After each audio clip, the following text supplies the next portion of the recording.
Whoop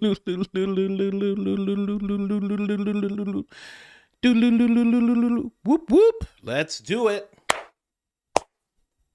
What is going on, guys? I am here on time-ish, few seconds late there, but let's get right into it. Someone said mints and coffee. Bad combination. Well, you know, you have the coffee first, then you have the mints. Okay. But if you're putting mint in your coffee, you gotta, you know, don't take it too far, right? Don't go too far with it, right? You don't want to be too wild with it. What's going on, guys? We are back after a weekend of craziness. I don't know about you. I was on X, and it was nuts how many attacks on Candace Owens were happening. Out of like every 30 clips I would roll through, every 30 videos, it was probably a good 20 that were just bashing Candace. Very interesting stuff to see. Very cowardice, but she's back. She's back. So we will see. We will see what happens with Candace. Maybe she will address what's happening with Graham Allen, right? That's what we're going to be talking about a lot today. He had an interview with a Candace Owens whistleblower.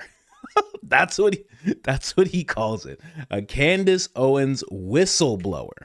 Absolutely, just great. Love to see Graham Allen hard at work, coming after Gary's official curly status. Graham Allen is coming for that curly status like no other. Gary better watch out, okay? I don't know. Somebody should warn Gary about this. Gary probably knows, though. They probably all have meetings at Fort Huachuca, right? So we're going to talk about that. Very interesting. Sat down with Tracy Martin. You guys have heard the name Tracy Martin. If you've listened to Candace Owens' show, you've definitely heard that name. Then we're just going to address, you know, Gary himself. There's something that happened that Gary said, and I was like, it was very hard for me to believe what he was saying. And if I believe what he's saying, well, then I have to believe that there's some kind of incentive going on. But we'll get into that after we address the Candace Owens whistleblower. Then Baron Coleman has a very interesting theory that I wanna roll all the way down. Baron Coleman in this clip will be wearing a key lime pie. He has a key lime pie. How did he find the key lime pie Adidas sweater? How did he do that? I mean, that is rare. Key lime pie. You'll see it in a second when we get to that clip. And then, of course, Turning Point, you know, is kind of running cover for the whole Redacted Jeff thing. And, of course, it's very sad. Somebody, Mar-a-Lago, gets shot, which is crazy. And they're going to use it to their advantage, and I'm going to explain to you how. Then we have Pete Hegsth lifting fake weights. I don't care what anybody says. It's fake. And then we have Kash Patel running a victory lap for all the great things he's done, I guess, with a USA team, just celebrating like he won something. Then we're going to address the Tucker Carlson situation, his interview with Mike Huckabee, where he was detained in Philadelphia. And then from there, we're going to address Mexico a little bit. Somebody like in the Discord, in the secret Discord that people don't know about, somebody said that Brandy from Billy and Brandy was stuck in Mexico, but they've assured everybody that she's safe, but she was stuck in Mexico apparently at one point. Maybe she's still there, maybe she's not, I don't know, but pretty crazy to hear. I did notice a lot of people in that whole Mexico situation were real nonchalant. They're just like kind of watching things like, oh, look at all that smoke over there. Hey, there's a cartel. There's a bunch of cartels. Run. Hold on, let me pause for my thumbnail. Run, guys. You gotta get out of it. That's why I've never gone to Mexico. Exactly what's happening in Mexico was exactly my fear, which is exactly why I never went to Mexico ever. And people were always like, oh man, come on, you're worrying too much. Nope, not worrying too much. It can get wild over there. So we're gonna go through that a little bit, and I'll show you a little bit of, or I'll explain to you a little bit of the man who runs the cartel, who apparently is causing all of this. It's a wild story with that guy. That guy himself, and then what he's doing. It's just crazy. Anyways, let's jump in here, guys. Clips channel. Please follow the Clips channel. We're almost at 21,000 subscribers. There's almost 500 videos for you guys to go through. If you are a short form Sally, please head over there, hit that subscribe button. There are many videos for you to see. That is where the short form action is happening on this channel, or within the coach ecosystem. That is where the short form happens if you're yearning for that type of thing. But anyway, we have to get into something very important. And again, hit that subscribe button. We have to get into something very, very important. Here it is. Here it is. This gentleman right here is apparently coming for the crown, apparently. Okay. It's going. There it is. Do it again, Cam. Do it again. Do it again. Do it again. Do it. Do it again. Ready? Ready? There it is. Let's get into it. All right, here. There it is. It's going. Crazy. There it is. I mean, that clap was, how did he have it so sequenced? That was amazing. I saw this last night. I was crying laughing. I was like, wow, I guess I found, Candace has Ian Carroll to fill in when she has stuff going on. I guess I could have this guy fill in for me when I have stuff going on. Absolutely incredible. I forgot to repost that as well. Who was this? Who was this that showed this? What name is this on here? It's just Kevin. Just Kevin doing his thing. Thank you so much. I assume this is your son, Kevin. Man, just amazing. Thank you so much for showing me this. I gotta retweet this. I should retweet this right now. Coach Colin 2.0. Amazing. Thank you so much for that. I was just giggling to myself. New Mint Daddy merch. I'm going to sell Mint Daddy merch that looks just like this. That's it. Get ready, guys. This is what I'm going to be offering you guys. Andrew and Blake looking happy as can be, holding hands, of course, and holding on to their Philadelphia mints. Absolutely beautiful. The Mint Daddy fashion show went off without a hitch. Oh, just incredible. Very, very happy for these two. Glad they can finally be who they want to be. Now that Charlie's out of the way, I guess. Now that Erika's in charge. Now that it's Turning Point 2.0. They can now do what they've always felt to do. And I am a full supporter of that. So I'm very, very happy. I'm telling you, man, you have no idea. Just to say again, you have no idea how many times I watched that clip. I mean, you have no clue how many times I watched that clip. There it is. I mean, the confidence in the clap. He knew exactly when the clap was coming. How did he know? Now we have to get into Fleet, ladies and gentlemen. Friend of the show, Fleet. Now this ties in perfectly because we're going to be talking about Graham Allen. And if you can't tell, that's Graham Allen on the screen. I mean, just catching a stray right away from Fleet. We haven't even started the video yet. I could just leave it here and get the laughs. We could just leave it right there and get the laughs.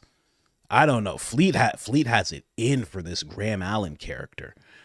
Just listen to this. I dare Candace to call me out for this interview because I can't breathe without that DEI hire in my thoughts and algorithm. What is truth? No, really, what is it? I just want to start off by saying no one is getting paid for this hit piece on Candace. I wouldn't accept the money even if you were. That's right. You'd only do it for that BB, life-changing money. That's right, Graham. We love Philly. So why don't you tell my cult of viewers why you're here today, Tracy? I wanted to set the record straight about Erika because this has gone on long enough. Candace mentioned my daughter, and because she said my daughter works for Erika, it has put her in danger. You don't get to do that to my family. So, does your daughter work for Erika? Well, yes, but that's not what matters. What matters is Candace's conspiracy psychosis. I just wanted to clarify that I told my daughter a month ago I didn't want her traveling with Erika and Charlie. That was about when they started planning his assassination. I mean, I know Fleet's just kidding, of course, but that is a great point. Because what was pulled out of this interview was the fact that it wasn't a day before that this lady told her daughter not to go on tour or not to go out in, location with Charlie and Erika. It was a month before, which would have been in August, which would have been right around the time that Charlie was doing the Megyn Kelly interview, and he had already done the AmFest, with Tucker Carlson, Dave Smith, that whole thing.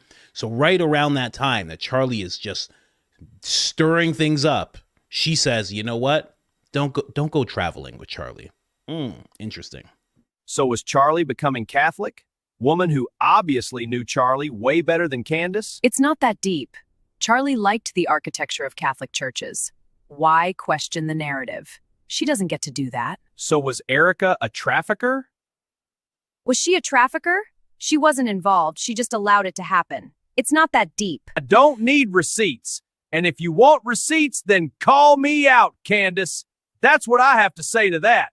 When Candace and I spoke on the phone for an hour... Wait. You spoke with her on the phone for an hour? That's not fair. I tried to reach out to Candace months ago and even went through Officer Tatum, and Candace just ignored me, and now my feelings are hurt. I just want to keep catching Candace on technicalities and never actually address any of the issues or answer any of the questions. Blah, blah, blah, blah. I just want to be pegged and lie all day. Blah, blah, blah, blah. I mean, pretty much word for word, I know you're going to be like, no, that's just AI, blah, blah, blah. I mean, pretty much word for word. I don't even have to show you guys the interview now, to be honest. I mean, the whole peg thing, he said it. He said it quietly, Maybe I'll pull up that clip. Maybe I won't. But, you can take Fleet's word for it. You could take Fleet's word for it. Fleet doesn't make things up, I'm just saying. You have no idea how much that caught me off guard when I first heard it. I just want to get pegged and lie all day. Like, wow. Jeez. Someone does not like Graham Allen at all. Did a hit piece on those ears. I mean, just amazing. As you guys know, Fleet, please subscribe to the YouTube channel. She has a great YouTube channel. It is growing. What does that YouTube channel look like today, Fleet? What does that YouTube channel look like right now? Let me see here. Let me see. Oh, it's in my most recent searches. 21,000. Wow. Wow. Look at you go. There you go, man. Beautiful. Absolutely beautiful. Hit that subscribe button on Fleet. But let's get into the whole Graham Allen interview. And Graham Allen sitting down with people. As you can see here, he has a Candace Owens whistleblower. Reveals that based on her conversation with Candace, she believes Erika never loved Charlie. Now, these are things that Candace just says outright all the time. Candace has no problem saying this stuff. You don't need a whistleblower to sum that stuff up. This was the discovery while Candace was digging for her documentary on Erika Kirk. This insanity has to stop. It is evil and demonic. Oh, Graham, we've already heard the evil and demonic thing. Come on. You have to come with different words. See, that's why we appreciated that black Turning Point pastor, I think his name was John, saying dastardly. What Candace was doing was dastardly. He brought us something new that we could all sink our teeth into. We were like, it's dastardly? We were like, we have to look this up. I've never heard that word. I've never heard that word from a person in current time. I've only seen it in Wild West movies, But he has a lot to say, so we're going to be running through some clips of Graham just talking to this whistleblower. And, you can completely believe this whistleblower because it's Erika's best friend. So Erika's best friend wouldn't make anything up. They're just going to give you the straight. They wouldn't lie for Erika. They wouldn't make things up for Erika. They wouldn't try to make Erika look better. That's not what somebody who's her best friend would do. They would just give you the real straight down the middle type of view, right? Because that's what Graham Allen is after. He really is. I mean, just looks so shady. Such an untrustworthy energy comes off of this guy. It's so weird. So like an undercover cop, you know?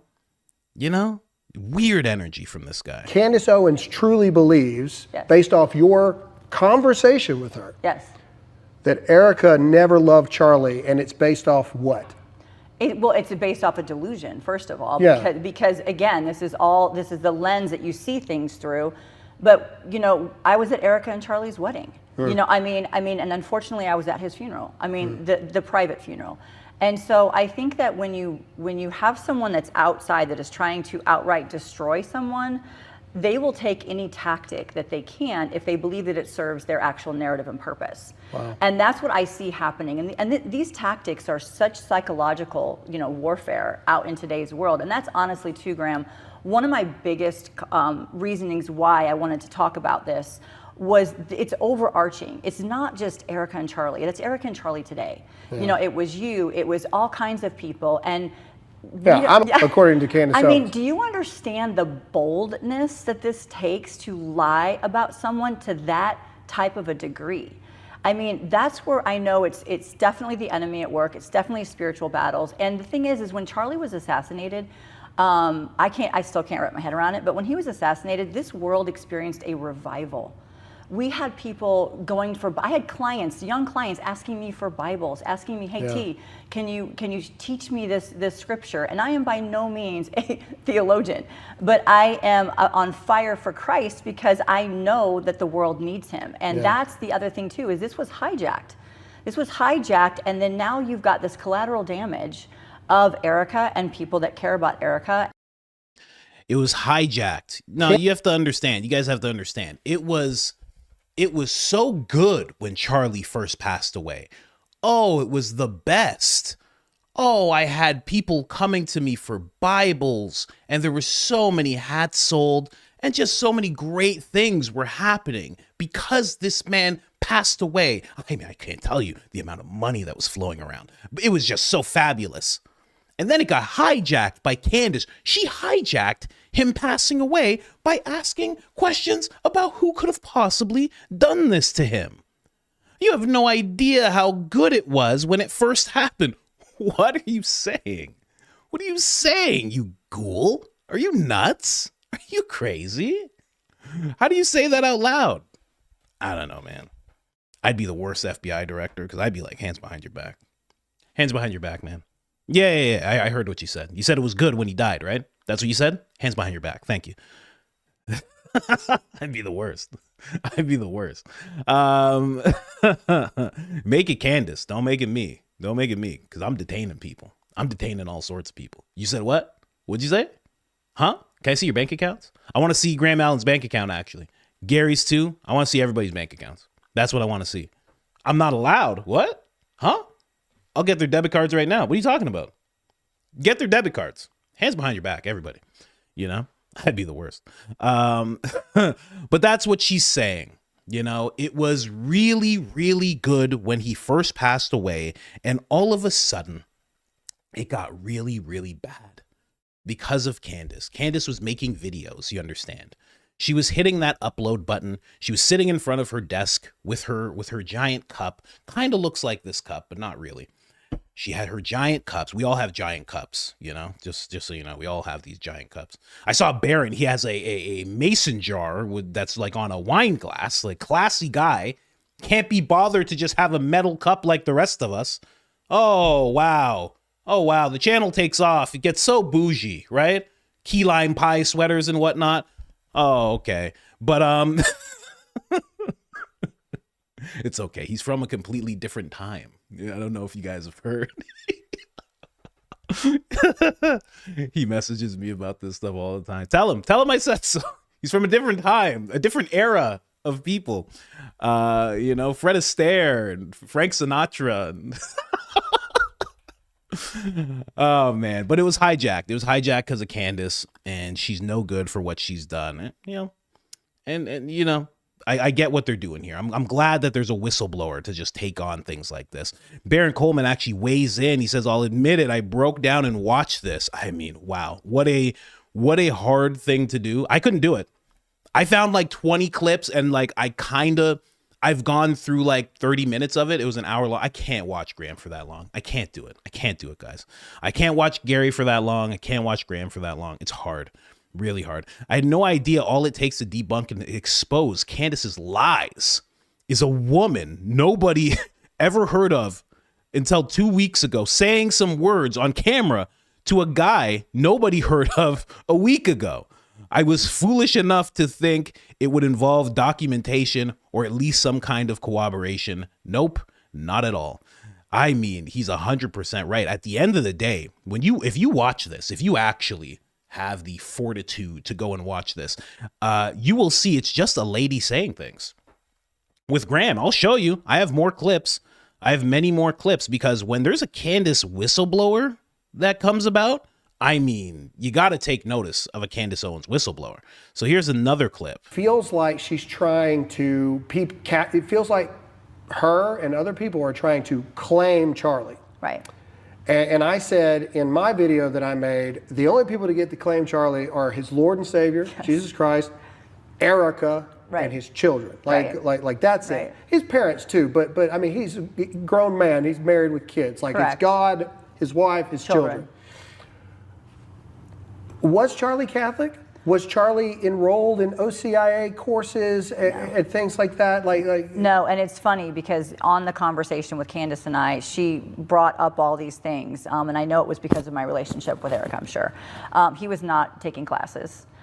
She said that people told her that he just liked the architecture, and so I threw myself into that because my husband's Catholic. My older daughter is Eastern Orthodox Catholic. I love going to the church to sit in it in reverence and tradition. Yes, that's literally, and again, it's not that deep. That's literally what it was. So he was not Catholic. He was not taking classes. He was doing none of those things, you know? And so I think that whenever you try to, and put it in your words, claim something, again, you're hijacking the actual message of Charlie's faith and questioning where it comes from, what the foundation is. And I think Charlie was crystal clear in that. Yeah. And so to try to, again, poke holes in this and hijack this is what Candace is doing. And even in this situation, which she doesn't get to do that. She doesn't get to do that, okay? We get to do that. There's only so many people who can hijack things. You can't have too many hijackers in the kitchen, you understand?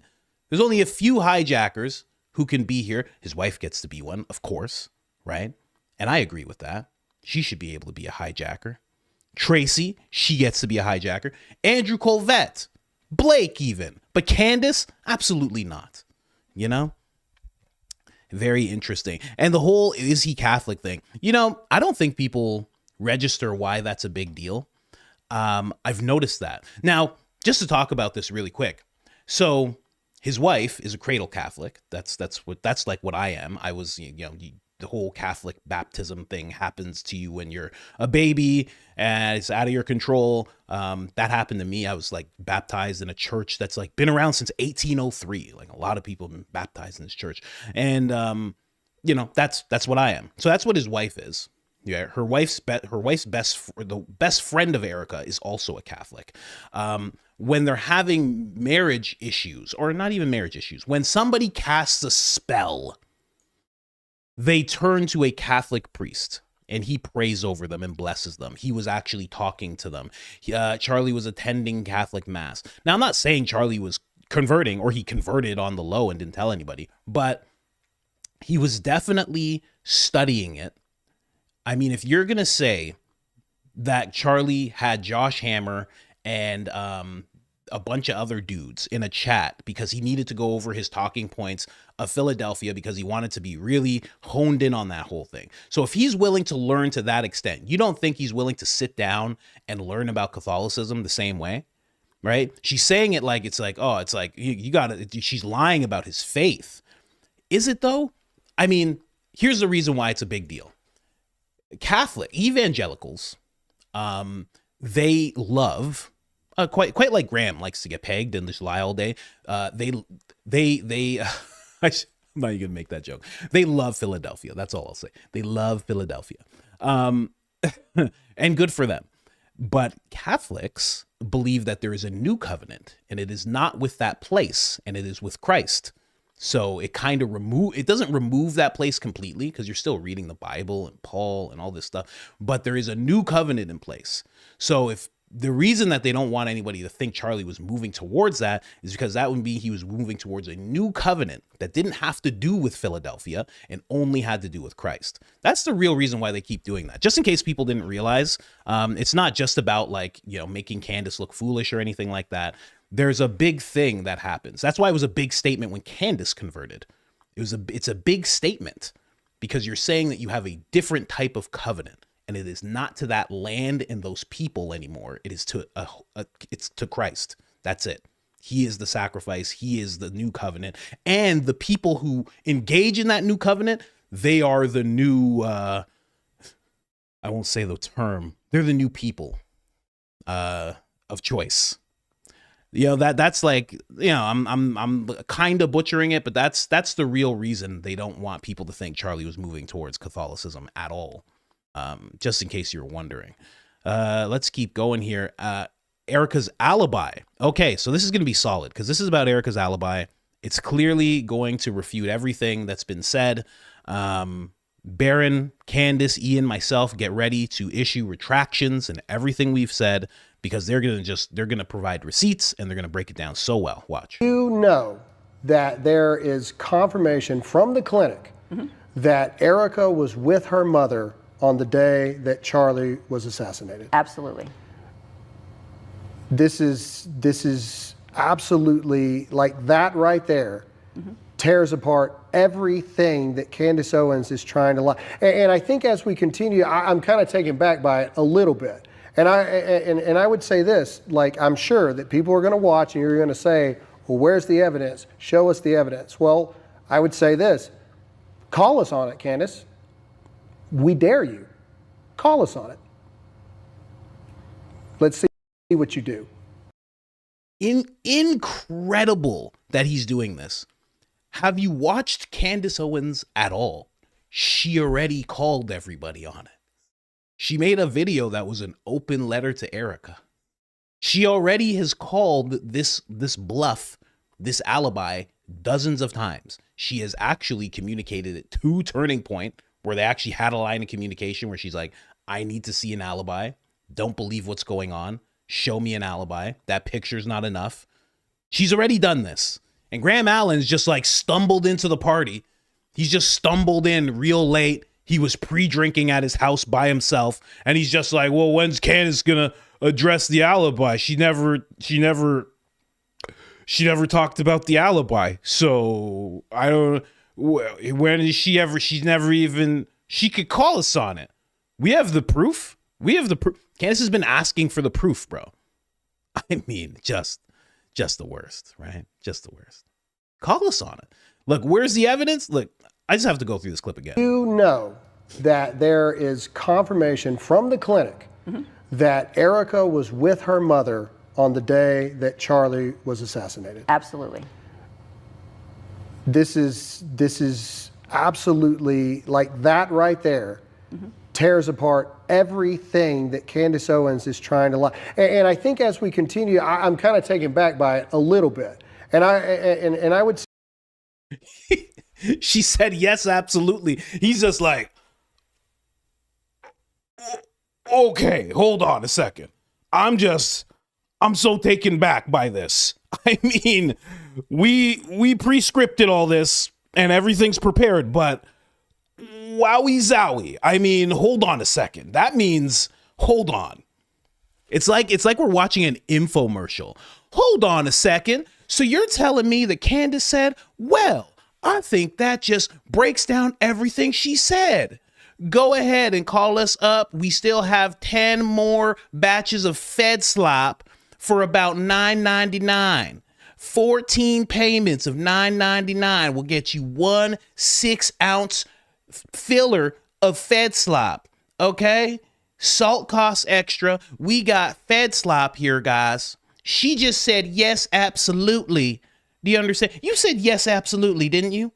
Oh my gosh, I really don't know what's going on. And what else did you say? The Fed slop is now $6.99, 14 payments of $6.99 for this Fed slop. This has actually blown me back. I mean, this has blown me back. Y'all don't even know what y'all just heard, okay? She said yes, absolutely to my question. That's it. That's the answer. That's the answer. Erika's best friend, can you tell me something? Does Erika have an alibi for the 10th? Yes, she absolutely does. How about for the 8th and the 9th? Yes, that as well. I am blown away, y'all. Get this Fed slap. It is now 17 payments of $4.99. Please come and get this. We take credit card. We'll take cash. You can send it in an envelope. I mean, please, guys. I'm taken back by this. Anyway, Graham's a funny guy. He's a fun guy. Then there's this guy that steps in. I'm going to show the clip. This guy is very interesting to me. I had a little bit of a back and forth with this guy. He's a cold-blooded Christian, which I found to be a pretty cool name. I like that name. But he's just talking about Candace, and he's talking about how she's not an investigator. She's not a homicide detective, right? He's basically saying she's no expert. And then he says, and this clip proves that she's not an investigator. And I'm like, oh, okay. Well, that's interesting. Let's hear that clip, because how would a clip prove that someone's not an investigator? So what you're saying is Candace Owens defames you, lies about you and your family, and she reaches out to you, and you had a conversation with Candace Owens on the phone. That's what you're saying. Yes. So you and Candace Owens have spoken on the phone. Yes. I'm curious, I'm just guessing here, was this in regards to this hit piece documentary that she's trying to put together for Erika Kirk? Was that your understanding of this? So I think after being on the phone with her for an hour, I think that because there was a moment where she said, we are at an impasse. Which, again, just from what I do, an impasse means that we no longer agree. Mm-hmm. So, and then we're going to go our separate ways. And an impasse to me, whenever you decide to call me, my intention for the phone call was to set the record straight. Right. About the lies, about the defamation, about all the things that you were saying about my family, and especially my daughter, because you put people in harm's way with no regard. But as the conversation... Put people in harm's way. But by not mentioning the daughter's name, not showing the daughter's face, just talking about the daughter, you have put her in harm's way. That's very odd. That's a very odd thing to say. But they're going to say all the odd things. I don't know if you guys clue in on this. We have a few more clips. They're going to say all the odd things, you know? Kept going. I realized it was just basically to tell me that I didn't know Erika, that Erika was lying at every single point in time, and that she never loved Charlie, the relationship, all the things that we believe are opinions, right? Right. And so when that happened, when she said we're at an impasse, I said, yeah, we are. Because you have perceived information and created content. I have a 15-year lived experience with this person, and I know who this person is. And so that's when I realized that I truly believe that, and again, this is in Candace's own words, this is my opinion, I believe that it was just a call to come between Erika and I to try to, and I had no idea that this expose was coming up when I took the call for her. It was just, like I said, to right the wrong. I am a confrontational person when I need to defend, and I need to stand up for truth, whether it's myself or someone that I care about. And I don't believe that I believe, like I said, it's very irresponsible. So in the call, you said something very interesting to me. You said, Candace said to you, she didn't believe that Erika ever loved Charlie. Yeah. So hold on. I'm confused, right? Because this has such a brilliant header on it like this, you know? And thank you for not playing any background music. I mean, I can't thank you enough, cold-blooded Christian. But I see this header and I'm like, okay, a professional did this, okay? He said, here's the proof. So is the proof that she's not an investigator what she was saying while she was investigating? Is that what the proof is? I'm slightly confused, you know? And there's 7,000 people in the chat. I mean, come on, guys. Now that we have 7,100 people, we are giving out Fed slop. It is 27 payments of $6.97. Okay? We have Fed slop for everybody who attends. I know Black Poppy. Am I muted? Oh no. I'm not muted. The guy scared the hell out of me. Yeah.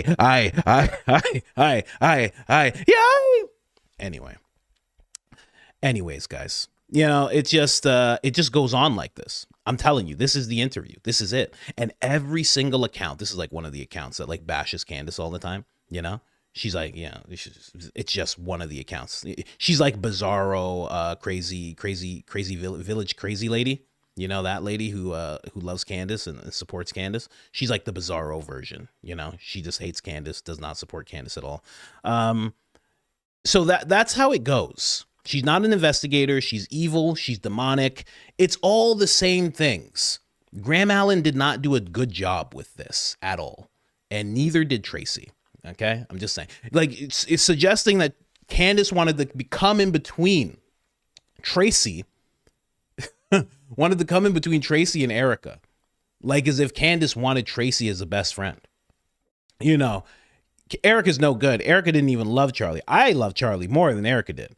You know, we should be hanging out. I don't know. I'm actually Catholic. Erika's not even really Catholic. We could go to mass together. That's what Candace was getting at in that conversation. We could go to mass together. We look like we're the same size. We could switch clothing up. You could tell me how to get a facelift. Oh man. See, that's my wife. My wife has me watching The Real Housewives. So now I can spot a facelift when I see one. I know fillers when I see one now. Now I know that, okay? I know what contouring is. I know when someone gets filler. I know when they get Botox. I know when they get facelifts. I apologize. Blame that on my wife that I can point those things out now. Let's keep going. More of the what if right now. The psychosis of the conspiracy is taking over. Let's talk about another one. Candace Owens has been on a tangent that Erika's alibi is falling apart. I want to be very clear. There is no alibi. Erika Kirk is not a suspect in any shape, form, or fashion in any way. This is simple truth versus not truth, events versus things. I mean, just so untrustworthy and keeps us breaking the fourth wall. You know, just interview the person you're interviewing, man. What are you doing? You know, this guy didn't get trained at all. He didn't get trained properly at all at Fort Huachuca. When they went over Project Mockingbird, he was just like, no, he was just like doing stuff. Graham, are you paying attention? You're supposed to just interview the person. You're not doing this right. Your hair's weird. Get rid of that hair. Look, come on home, Graham. You know, I have to say this to guys all the time. Come on home. Shave your head. Forget about it. Just forget about it. There's no need. Come on, Bongino, Graham, come on home, man. Just shave it. It's fine. People will like it. Trust me. You got a good shaped head, man. Go ahead. Just shave it off. Absolutely ridiculous. You know what I like that he said? He said, just so you know, when it comes to Erika, there is no alibi. Yeah, that's what we've all been saying. Graham, you're so close. You're so close. There is no alibi. Graham hit the nail on the head. Graham is doing work. Graham's doing work like Gary. Graham knows exactly what's going on, just like Gary, you know? Gary's done more work for the investigation than anybody. And Graham is just, he's catching up to him real quick. He's catching up to him real quick. Good for you, Graham. That is 100% true. Say that again for us, Graham. Owens has been on a tangent that Erika's alibi is falling apart. I want to be very clear. There is no alibi. Erika Kirk is not a suspect in any shape, form, or fashion in any way. This is simple truth versus not truth, events versus things that never happened. I want to be very clear about this. Candace Owens is saying, I was just doing the Barron thing, wasn't I? I was watching the clip. I was doing the Barron thing, wasn't I? I was looking at it and it was playing, but it wasn't here. Am I right? Was I doing that? I was, right? Oh man, I gotta stop talking to this Barron guy. He's a bad influence, man. He's a bad influence, this Barron guy. Oh my gosh, I can't believe it. I can't believe it. All right, let's keep going. Saying that Erika was not with her mother, who, as I understand it, is very sick. Very sick. And admittedly, you're right. My relationship was always more with Charlie. Respectfully so. Why would I talk to her all the time, the wife of my friend? I always talk to Charlie. Right. So I wasn't as aware how unwell Erika's mother is. Yes. Candace Owens has been saying that Erika was not with her mother on the day that Charlie was assassinated. Is that true? Is that not true? Complete lie on Candace's part. It is there's verifiable information that she was with her mother at treatment. Okay, now when you say there's verifiable information, what do you mean by that? Well, what do you mean when you say there's verifiable information? Verifiable information from sources, from the clinic, from places like that can verify that she absolutely was with her mother. There's photos, there's timestamps. I have a text message. It's undeniable. And I think the thing with Candace is that to say those things, she said on my call that it's verified that Erika was there on the 8th. I'm like, no, she was actually there the morning, the day of. And that was a conversation with her and Charlie that home needs you, your mom needs you, right. You need to take care of your mother. And that's what Erika has done, because to your point, I don't think people realize the depth of Lori's illness. And that was something that Candace kind of pushed back on when we called. She said, well, I know she was diagnosed with this, and I know they had treatment. Even Candace's place of where Lori had treatment was incorrect. Right. So there's all these things that yes, she was with her mother. I was not with Erika that day. She was with her mother. It's verifiable from the clinic, from backing up text messages from other people. We know that's where she was. Wow, that's amazing. So she doesn't even know where she was. But as a best friend, what else are you going to say? You know? But we do have to hear this part again, because this made me laugh. Okay? Verifiable sources. At treatment. Okay, now when you say there's verifiable information, what do you mean by that? Well, what do you mean when you say there's verifiable information? Verifiable information from sources, from the clinic, from places like that can verify. We have verifiable information from sources, guys. We have verifiable information for just the low payment of $24.99, 76 payments of $24.99. You can have verifiable information from sources. We have, please come call us now and get your verifiable information right away. Please get this right away. We have verifiable sources from information. Now, it's a surprise where that source is from, but when you pay the 97 payments of $4.99, these prices keep changing. You keep bringing it down so much. Is that right? Oh my gosh. Absolutely ridiculous. I mean, Candace has no receipts, and then this is your information. This is Graham's great information here. What do you mean by that? Well, what do you mean when you say there's verifiable information? Verifiable information from sources, from the clinic, from places like that can verify that she absolutely was with her mother. There's photos, there's timestamps. I have a text message. It's undeniable. And I think the thing with Candace is that to say those things, she said on my call that it's verified that Erika was there on the 8th. I'm like, no, she was actually there the morning, the day of. And that was a conversation with her and Charlie that home needs you, your mom needs you. Right. You need to take care of your mother. And so no one mentions the kids, huh? Isn't that weird? Charlie's like, take care of the kids, please. And she's like, home needs you. Your mother needs you. This, like, we're the kids.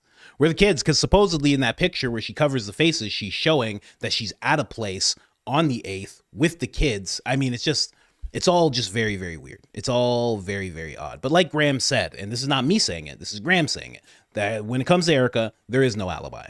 I mean, 100% true. I mean, hit the nail on the head. Thank you very much, Graham. But this is the whole interview, guys. It's just literally Graham saying, well, here's a talking point I was given. Can you tell me about this? And she just says, yep, I can tell you. And he goes, whoa, hold on a second. This is nuts. The whole interview, that's all it is. I just showed you a little snippet, okay? Because we're not doing a full Graham Allen interview, okay? The guy's the head. He is the head. Put Graham on the screen. He is the head of digital media for the Department of Defense. This is who we're supposed to believe. It's so crazy. This guy knows people who work at the Pentagon, and I'm supposed to believe him? I've said it a million times. If you hear me say my friends at the Pentagon, or I was at there, or don't believe anything I say anymore. Don't do it. It's done. It's done. Okay? I know trustworthy Poppy. You know? Just don't. That's it. You don't need me anymore if I'm talking about how I was hanging out at the Pentagon, guys. I know. It's a fun time. I get it. It's a fun time. It's 8,000 people in the chat right now. I know. It's a great time. But if I'm in the Pentagon, you don't check out the show anymore. Okay? They got me. I don't know what they got on me. They got something on me. Maybe I'm like Balix, and I owe 27 billion quintillion dollars. Just forget about me. You know, it's like a zombie movie. If that happens, I've been bitten. I'm turning. Get away from me. Get away from me as quickly as you can, because I'm going to turn. I'm going to turn soon. I love Philadelphia. Can I tell you about Philadelphia? Let me tell you about our greatest ally. You know, it's done. It's done. I'm finished, man. Stay away or I'll turn you too. Right? I know it looks like me, but I'm not the same guy anymore. Just saying. Anyway. Somebody said, I'll think you're funny, but I'll stop watching. Yeah, that's all you can do. Just have the memories, you know? Go watch the backlog. That's it. It's kind of like this guy. This is exactly what you got to do with Officer Tatum. You got to do this with Officer Tatum. He's done. He's just gone now, you know? Turning on, in the same day, turns on Tucker, turns on Candace. Already kind of turned on Tucker already. I was surprised that he turned on Candace. Now, this is just a little bit. This is not that much. He's not like calling her demonic or anything like that. But he does say in another clip that anybody who's questioning Erika is demonic and evil. He does say that. So he doesn't want to say Candace's name in that, but that's who he's talking about. Did she work with she worked with Daily Wire? I love the Daily Wire. I did. You know, they were very good to Candace. When I used to be jealous. Right? I go to her set and they got 45 people working with Candace. She in a trailer getting makeup. Miss Owens. I mean, they treat her like she was a god. And did she work with her? She worked. I was jealous. I like there's just a J in the middle of the screen. I was jealous. This is coming from the guy that went to Philadelphia. He was like, oh, it was such a great experience. When we went over to Philadelphia, it was so fantastic. We only got spit on one time. There was only one time where we got spit on. It was a wonderful time. They treated Candace fabulously. I was in the studio. It was only one time that Ben Shapiro had spit on me. It was a fabulous time. I was so jealous of Candace. Candace's golden handcuffs at the Daily Wire made me so jealous. I was wishing I could have golden handcuffs like Candace does. Just the most insulting impression I do, you know? That's usually like they're like on point. I just make that one insulting. I do it consciously. Oh yeah, I do. I don't like the way he turned. I don't like how he just did it on a dime. Because you know why? He hoodwinked me. He got me. He hoodwinked me. And I fell for it. He got me. Officer Tatum got me. He got me. Oh yeah, he got me. You know? Listening to the guy for years. He got me. Hoodwinked again. That's like 5 hoodwinks.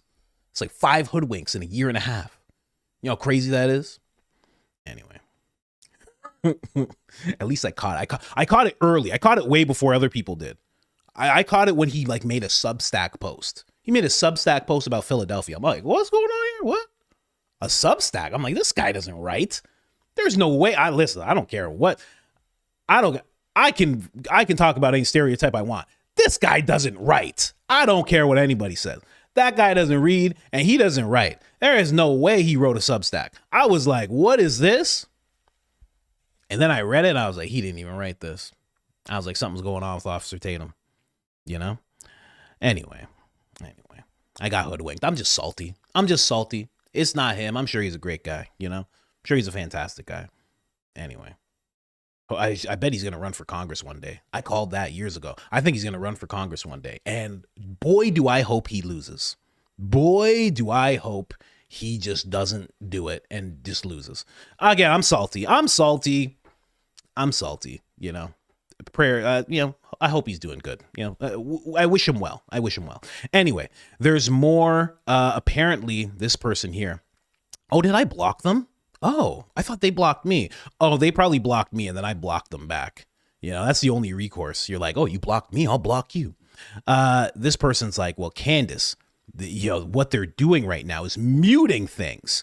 So to see where Harvey Weinstein, I got to tell you about this whole interaction. She goes, wow, it is true. I was going back on some Candace Owens videos. Why? If you don't like Candace, where I could find her mentioning Harvey and why she believes he's innocent. Find a segment of her show.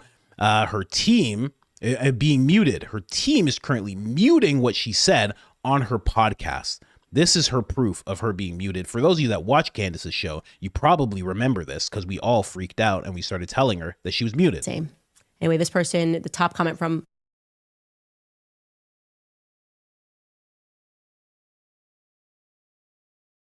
Got to play the mute, you know? Got to play it for you guys.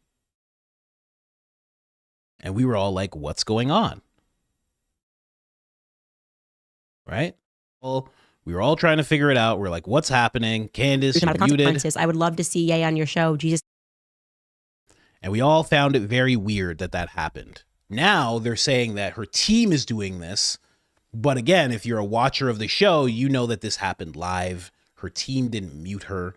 It wasn't a part to be muted. Now, the whole interaction that I had with this lady who's probably stationed in Pakistan, quite honestly. And I don't mean that as an insult. It just means like so many of these accounts are just not in North America at all. They're just from completely different places. The back and forth, I said, well, you know, she didn't say it. Like, this happened live, this whole muting thing. And this lady was like, well, I wasn't talking about Harvey Weinstein. Okay, just keep in mind. She's like, this has nothing to do with Harvey at all. I was just talking about, and then I wrote back to her. I said, hey, you're telling me the post you made where you mentioned Harvey had nothing to do with Harvey while you were looking for clips of Candace Owens talking about Harvey? And then she said, you're an effing moron. And I was like, okay. Regular X experience. Completely fine. That's how it works. And that's what I get. That's what I get for interacting. That was my fault. That wasn't her fault. She was doing what she had to do, you know?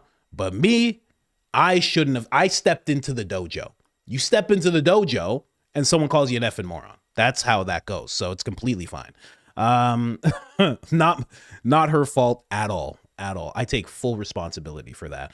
Also, just so you know, apparently she's also a drug addict. I know this guy's a clown. I don't follow him or anything, but he's basically saying she wrote these 2 articles when she was exposing what was going on in the medical industry back in 2015, literally 10 years ago. I mean, you got to do some work to find things from 10 years ago. You know, getting prescribed something, how easy is it? Scoring something else, there's 3 steps. And she's just basically showing how easy it is to get those things. And of course, this means we're dealing with a drug addict. Well, there you go. How about that? Yeah, pretty simple. I'm glad they sorted it out for us really quickly. She's on drugs. That's it.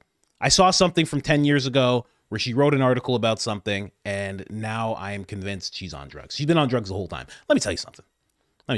I've been on drugs, okay? I know it's hard to tell. God bless me.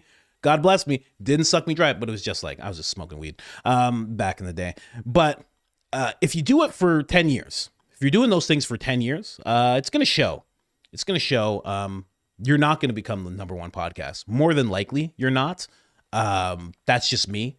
I think that's not going to happen for you. And I think you're going to sell things. And I feel like you're not going to get pregnant all the time, because I feel like she's been pregnant for a very long time, like just a whole stint, you know?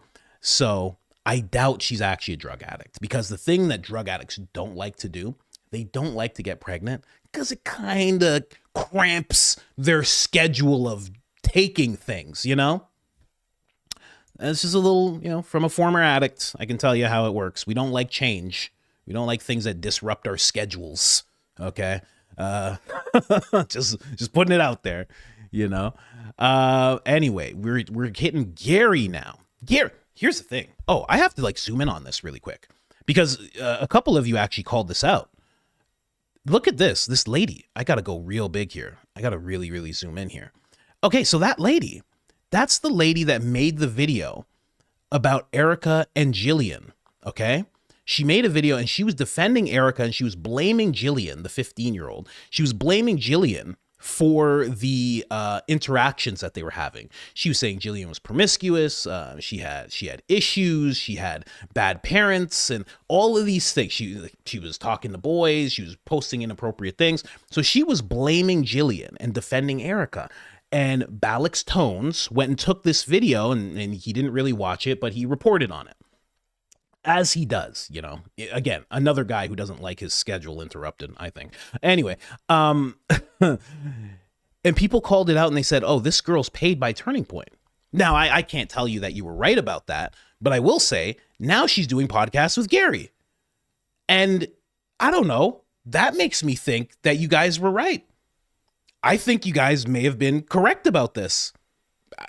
I don't know. She went from being absolutely no one, who nobody sees, nobody talks about, very obscure video, no views on it, to all of a sudden now she's sitting with Gary and they're doing a podcast together. I don't know. I don't know, man. I think you guys hit the nail on the head. You guys were right. Is she, listen, again, I always say, you know, it could just be for truth and justice. You know, Gary's a great guy. He loves steak dinners. He loves flights on Egyptian planes, but he's still a good guy, you know? So it could just be for truth and justice. Maybe she's just a part of the Justice League, right? So anyway, let's check out what they have to say. And I want you to look at right here. This was something I got from Ryan Matta. This is the first time I'm sharing publicly. First time. Look at the date right there. It's September 17th. I'll just play this because I zoom in on it and I show you the second text on this. All right, someone I know was related to the surgeon that worked on him. He was wearing a bulletproof vest. All right, so from there, I didn't share this.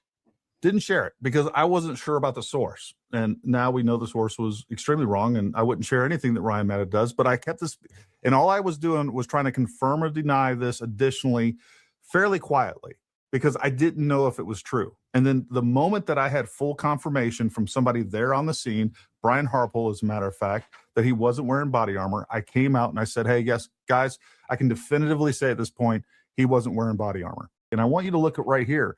This was something. Okay, so just to break this down, he's saying that he thought he was wearing body armor. He heard this from Ryan Matta. He realizes, you know, he talked to Brian Harpole on the 17th, so like 7 days after Charlie passed away. So this kind of confirms what I was thinking, that Gary kind of, in some way, shape, or form, knew Brian Harpole. Now, the reason I show this is because Project Constitution, like, he gets a little rambunctious sometimes with his posts, but he just says obscure YouTuber, that's funny, obscure YouTuber Gary Melton just exposed himself again. He casually admitted on his live stream that he was talking to Brian Harpole just 7 days after Charlie Kirk passed. Now, Gary actually reposted what Project Constitution said, and he said, you're a liar. He's like, you're proven to be a liar time and time again. But from what Project Constitution is saying here to what he's actually showing Gary say in this clip, it sounds like Project Constitution was, I'm just going to call you Project C, man. This is too long a name, man. The name's too long. Project C, renamed. Stamp, renamed. It seems like Project Constitution hit the nail on the head here. Something I got from Ryan Matta. This is the first time I'm sharing publicly. First time. Look at the date right there. It's September 17th. I'll just play this because I zoom in on it and I show you the second text on this. All right, someone I know was related to the surgeon that worked on him. He was wearing a bulletproof vest. All right, so from there, I didn't share this. Didn't share it because I wasn't sure about the source. And now we know the source was extremely wrong, and I wouldn't share anything that Ryan Meta does, but I kept this, and all I was doing was trying to confirm or deny this additionally fairly quietly because I didn't know if it was true. And then the moment that I had full confirmation from somebody there on the scene, Brian Harpole, as a matter of fact, that he wasn't wearing body armor, I came out and I said, hey, yes, guys, I can definitively say at this point, he wasn't wearing body armor. And I want you to look at right here. So he just said he talked to Brian Harpole, right? Like, am I like, what's going on here? He said he talked to him. Project Constitution says he talked to him. It was just after, 7 days after, open and shut, kind of. But then even Gary comments on this whole thing, even himself, and he says, not once in this video that I spoke to Brian Harpole 7 days after. I did not speak to Brian Harpole until November 2nd. Well, that doesn't even check out with what he's saying. So he heard something on the 17th and he didn't verify it till November? What? What are you talking about? It's the weirdest thing. Gary is just bad at this. You know, you see someone like Barron and you're like, wow, how has this guy been not doing this for the past 10 years on this level? You're like, holy, like first time I heard Barron, I was like, wow, he's like a real broadcaster. And then Gary comes along and you're like, what is this? What are you doing? He's sitting down with this weird, obscure person who is, you know, trying to back Erika up and trying to blame a 15-year-old for things that they did. You know, he's always doing things wrong. You know, I don't know. It's just weird watching Gary. But we're going to watch Gary some more. Listen to what Gary has to say here. Now, this is the thing where I'm like, there has to be something going on here. Okay. So I want you to listen to what he says in this clip. Okay. I'm not going to say anyone has any financial incentive to be doing what they're doing. Funny that I bring this up as Graham Allen's on the screen, but you know, I'm sure these guys are just out for truth and justice. Right. But listen to what Gary says here. There's lots of times that I used to watch him like, is that on double speed? Of course it is, because that's how I listen to things. Okay, anyway. Candace, and even I was like, you know what? She's not really saying anything new that I haven't heard before, but I do like the fact that we have a black female on our side. I like that. Oh, this is the black thing. Oh, this is funny. This is actually, I'm going to play the other clip after. This is the black thing that he talks about in regards to Candace, which I find hilarious. And even I was like, you know what? She's not really saying anything new that I haven't heard before, but I do like the fact that we have a black female on our side. I like that. I used to be a big fan of Candace's, but it's not because I ever thought, oh, you know what? I'm going to hear something new. No. Here's the other thing too. The other thing that made her marketable is she could tell truth being a black female that other people have said already, by the way, but she could say it to a minority crowd and not get labeled a racist. That's where she was a convenient feature of many of these, because again, what we have talked about in the conservative movement for a really long time, because we care about minorities, is the fact we've talked about broken homes. We talked about a crime rate that doesn't make sense. There's lots of things that we could go down and talk about that are cultural issues within minority communities. But if you're a white person, especially if you're a white dude, you're going to get labeled racist. That's so funny. Candace was a convenient feature of the conservative movement. Just a convenient feature. I mean, I get what he's saying. There are certain things like you got to be wary of. I'm told, at least. I've been told this by my Caucasian brethren have told me things like this. And I'm like, I'll say it. I'll say, who do you want to call the N-word? I'll say it right now. Who? This guy? This guy you want to call the N-word? I'll call him the N-word. Don't worry. Come on, let's do it. You know, I'm kidding. I'm kidding. But I do get what he's saying. But it's just funny that now it's turning into this thing of how else do we other Candace away from this movement? How do we move her aside? How do we describe her in a way where she is not important at all? And it's gotten to the point where it's just like, you know, she was just black and she could just say things that, you know, we couldn't say. And that's all we really needed. Like, she was just a human shield, you know, and that's what we were using her for. And it's all good. And now she's bad. So, you know, let's just discard the human shield. Right. It's very interesting that he would say that. But I get it. At the same time, I get it. But it's just really funny for him to say. Gary's not good at this whole thing. He's not really that good at the whole broadcasting thing, you know? But here's the thing where I have to think somebody somewhere has some kind of financial incentive. Listen to what he's saying here. Hey, folks, this is true. All right. I'm going to give some of these people a little bit of leeway for this reason specifically. Paramedic says maybe some content creators are fearful for their families. The pushback they would receive speaking out against Candace, just a thought. Look, I have absolutely been the target for this. They doxed my address a couple days later. I had people that vandalized my property. This is a point of contention with my wife on this whole thing. And I think the threat is real. There's a lot of crazy people out there. We saw what happened to Tim Pool. By the way, what happened to Tim Pool, I think just a few days later happened to me. Again, I got doxxed like 2 days after my address was put out on the internet. Next thing you know, my property was vandalized. So it is a real concern. We've briefed our kids on this, by the way, and then I actually had to talk to my family that's out of town to make sure that they're aware of what's going on. So I get it. This is a real concern because there are people that are psychotic over this stuff that genuinely believe that TPUSA and, hired with Israel or something to kill Charlie Kirk. Now, here's the thing. As he explains this, he says it's a point of contention with his wife. First off, he is kind of touching on people who are supporting Candace and are looking into this whole investigation, are watching it very closely. And won't let it go. He's kind of saying, oh, those people came and they doxed me and they came to my house and they vandalized things. Okay. Probably not. See, you don't get the best of both worlds.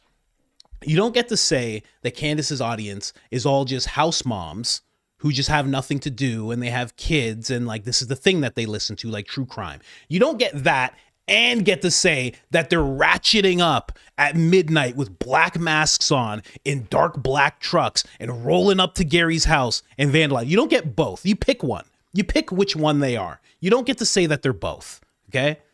The mommy sleuths are jumping into black trucks with black masks and black gloves, baseball bats looking to bash in Gary's mailbox. That's what he's suggesting is going on.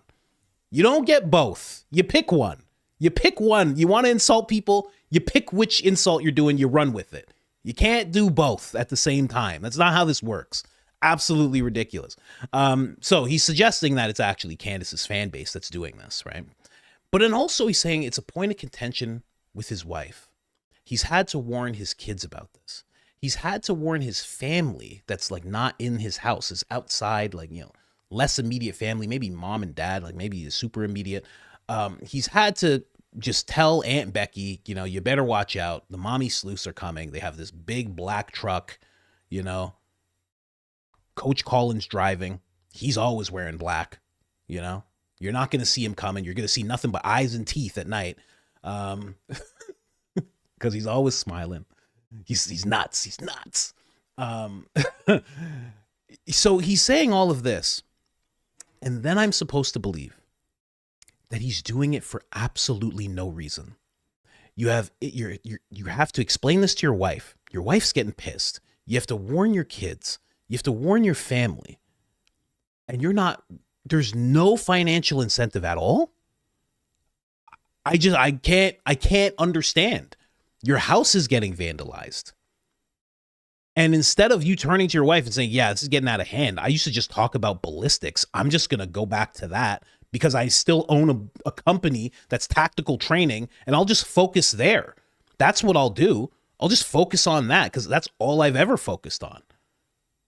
Instead, he goes, no, I have to double down on this anti-Candace rhetoric. I have to let people know what a liar she is. And there's no financial incentive at all. None. I don't know, man. Graham himself is like, oh, this might end my career. If I talk about Candace, it might end my career. Who knows what'll happen. when I drop this thermal nuclear toe stubbing firestorm on people here with my Candace Owens whistleblower, it's very weird. And again, I can't say that they're getting financial incentives. I can't say that. But what else could it be? What else could it be? Why are you doing this then? Again, it's just for truth and justice. It's just for the love of the game. You know, some people are paid shills, not Gary. Gary's just like, I shill for free. I don't need them. I don't keep your money. Keep your money. When I shill for free. Okay. Gary's just at homeless. He's just at all sorts of soup kitchens with his Fed slop. And he's just like, I made it myself and I expect nothing in return. Here you go. Here you go. Here you go, everybody. Here's some Fed slop for you. You know? No salt. No salt. I have all the salt. It's just me. It's just me. I have all the salt. Gary doesn't have any salt. He's only out for truth and justice and being a noble person. That's why he's doing this. That's why he has to warn his kids about what could happen to them, his house. He's being doxxed. Right after it happened to Tim Pool, it happened to me. Oh, well, people don't really believe what happened to Tim Pool was real. I'm just, surprise, surprise. It's very interesting stuff, guys. I mean, that I just had to focus in on that because, as you know, Candace is coming. She's coming, y'all. She's about to, she's going to go live today, I think. I'm pretty sure that's what's going to happen. It's clearly going to be focused in on Erika. That's why they've gone into hyperdrive right now. So it should be a really interesting episode. Should be a really, really interesting episode. I don't know. I don't know what she's going to say. It seems like she has more info from Jillian. It seems like she has more info on Erika being in China.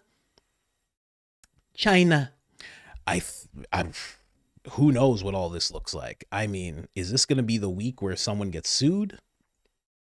Is this going to be the week where they just break open the investigation and they just actually, you know what I mean? Like, because Barron is pacing on, like, the things that he is figuring out as he goes are very major.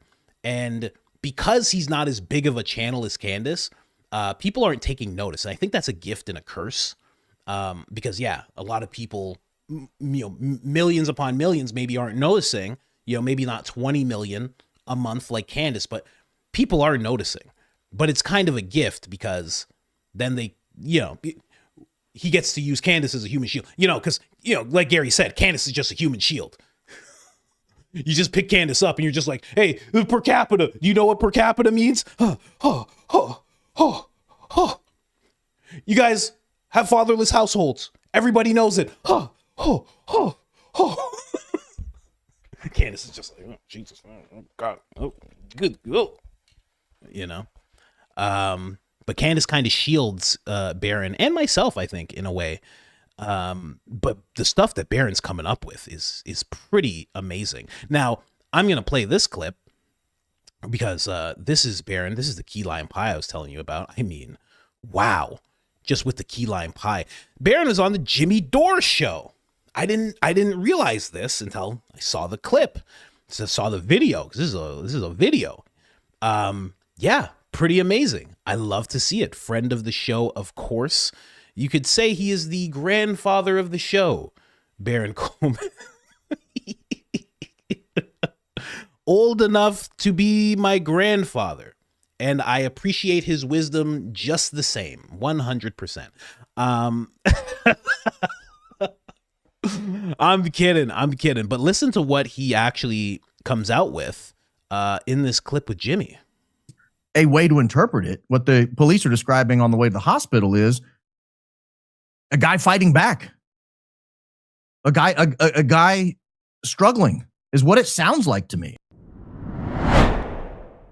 Here's what you uncovered, which I find fascinating. You got a hold of the police scanner of their recordings, what they were saying, and there was a cop car following Charlie Kirk's SUV as they were taking him to the hospital.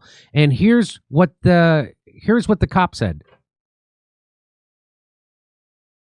He says 212, everybody get off the radio. I've got a black SUV northbound on Wolverine Way, passenger doors open, someone trying to hang out of it. 212, everybody get off the radio. I've got a black SUV northbound on Wolverine Way.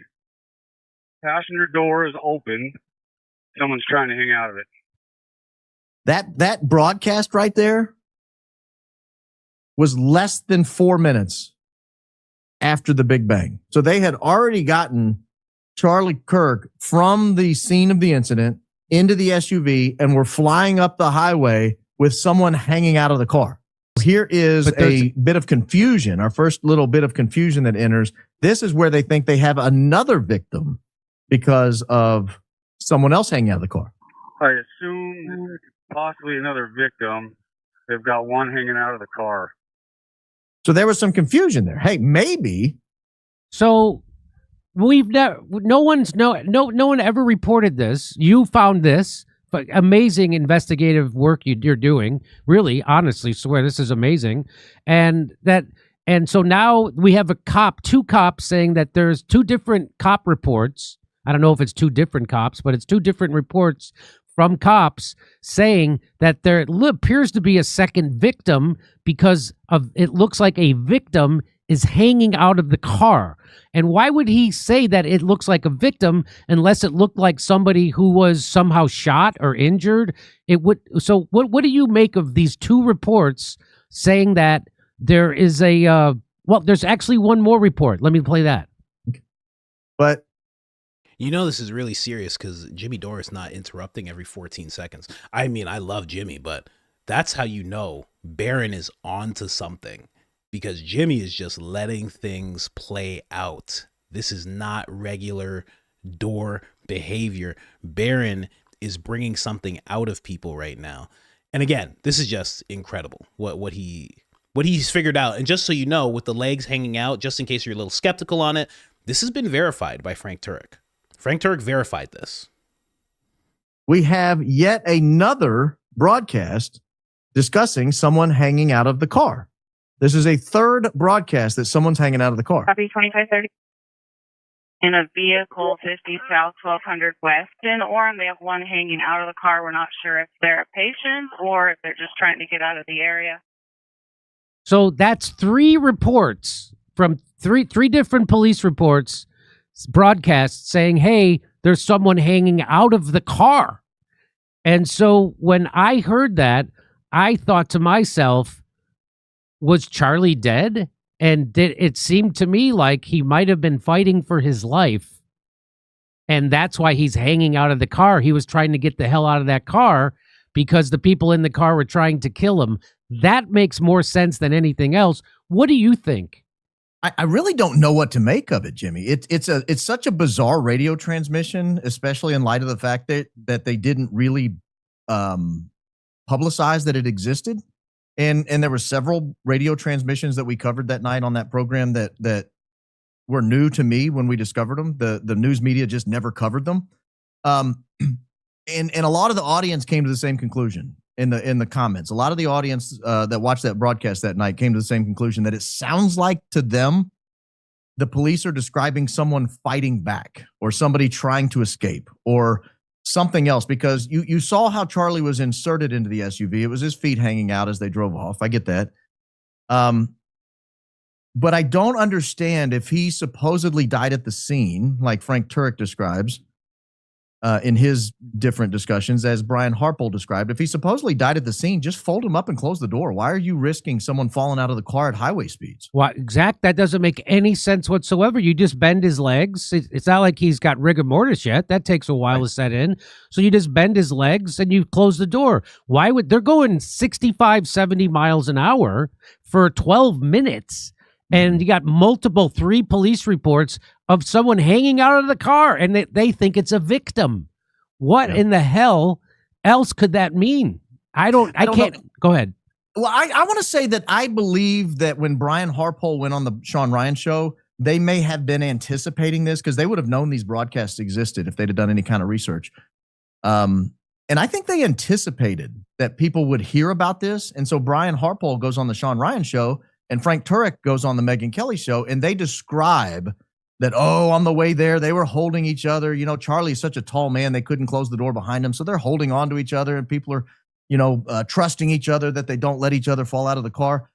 I'm looking back at that and saying, no, that sounds to me like you guys were setting up a story that you knew we would eventually trip over these calls, and you guys wanted to preempt any reasonable conclusion and go ahead and try to plant your own version of events. It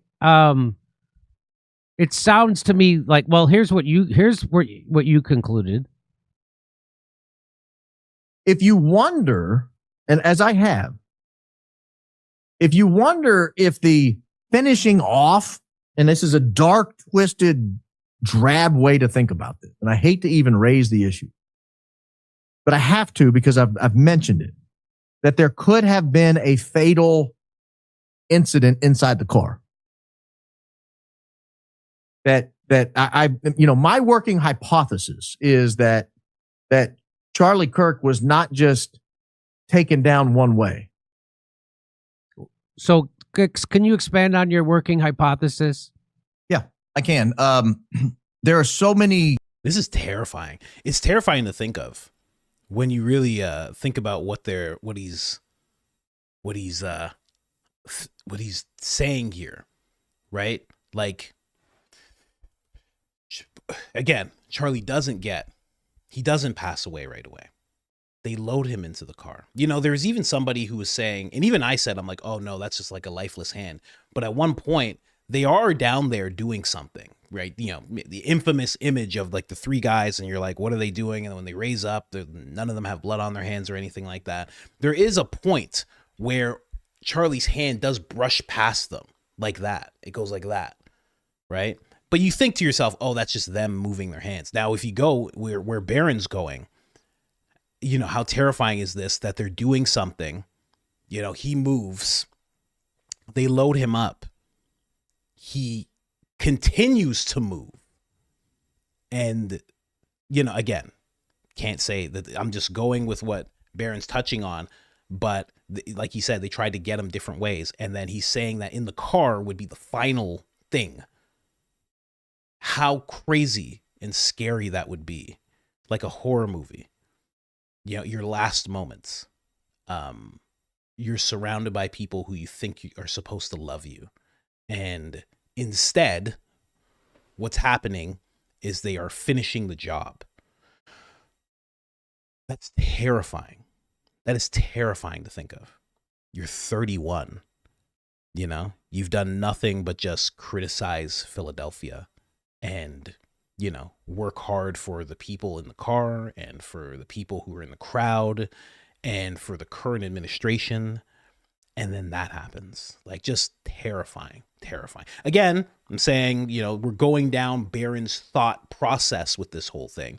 And obviously I'm going to let him finish that. But just thinking about, because right now it's like very, Barron's an investigator, right? So he's just kind of, hitting down the points. Jimmy is also doing the same thing. But to think about what that scene actually looked like, if he was right, is just wow. Things that went wrong, starting with the t-shirt moving in the way it moved, that is totally and wholly inconsistent with a gunshot to the neck. The whole t-shirt comes up, a medallion on his necklace flies into his neck. His hands, the way they grip the microphone, looks to me like he got electrocuted. His ring disconnected from his ring finger and then sticks to his pinky finger for about a full second. It's not affected by gravity, almost as if there's some sort of an electromagnetic pull on that ring. And then you have this medical report of a broken series of vertebrae from the C1 or 2 all the way down to the C7 or T1.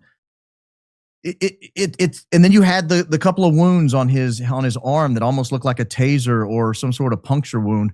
I just think that they brought Charlie into that what looks like a death arena and said, we're going to go after him 4 or 5 different ways, and then we're going to break his neck in the car.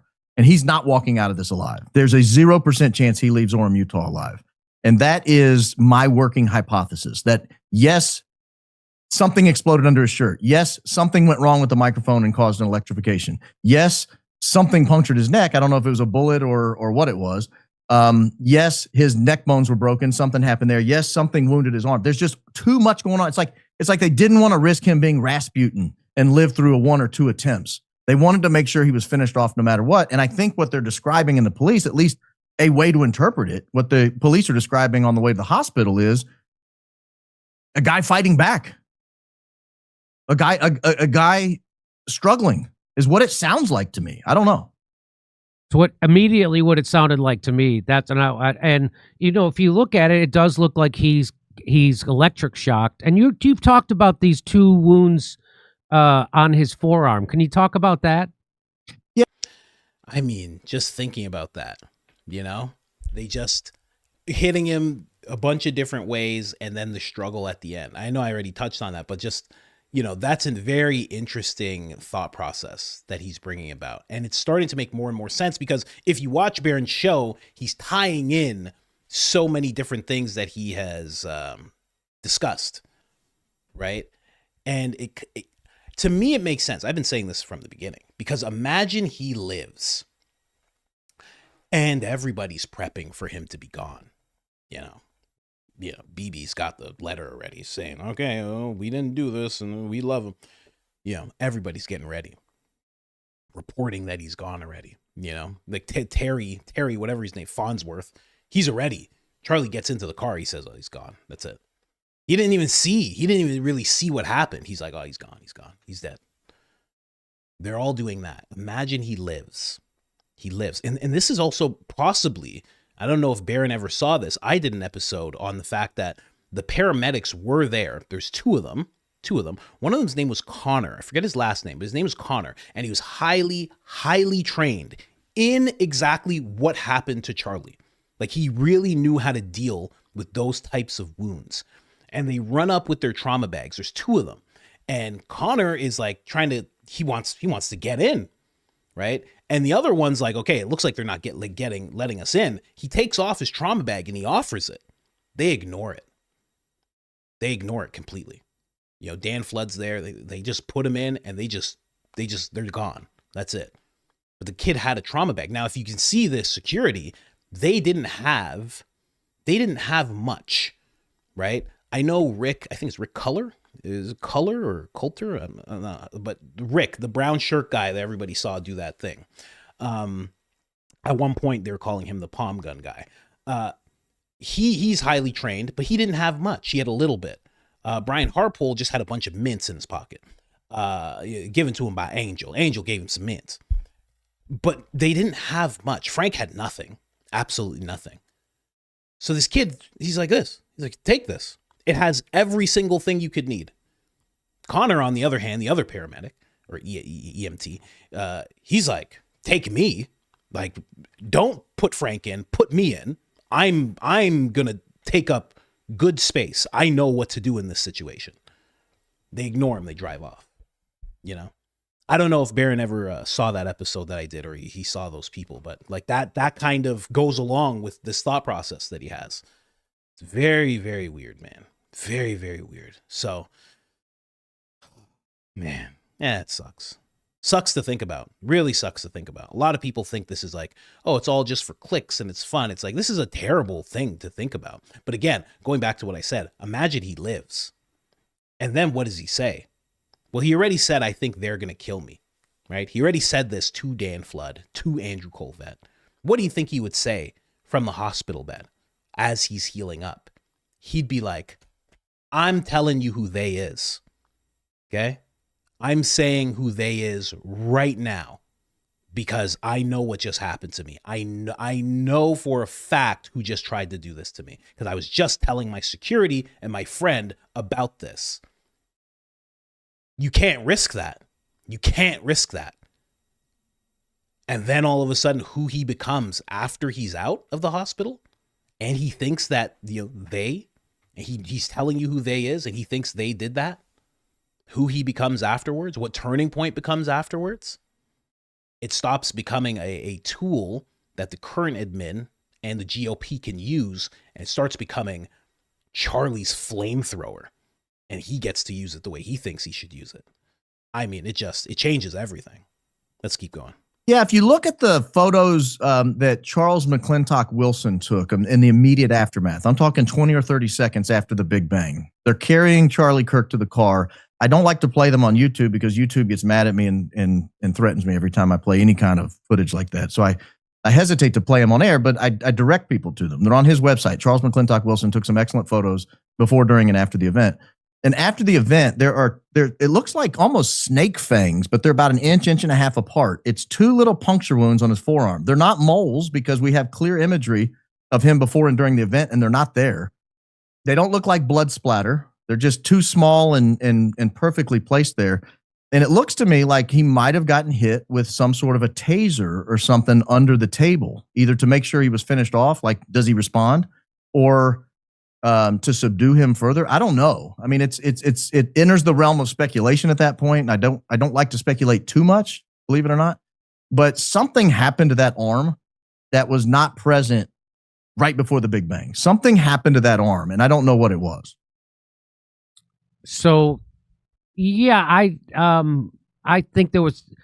I mean, we are left to do is speculate because the story that the establishment is giving us doesn't add up. The story that we get from Dan Harpel, from Brian Harpel, Dan Flood, Frank Turek, Andrew Colvett, Boyer, Mikey McCoy, Rob McCoy, none of their stories add up. None of them, Erika Kirk, the story that Kash Patel tells, none of the stories add up. They don't make any logical sense. They contradict each other constantly.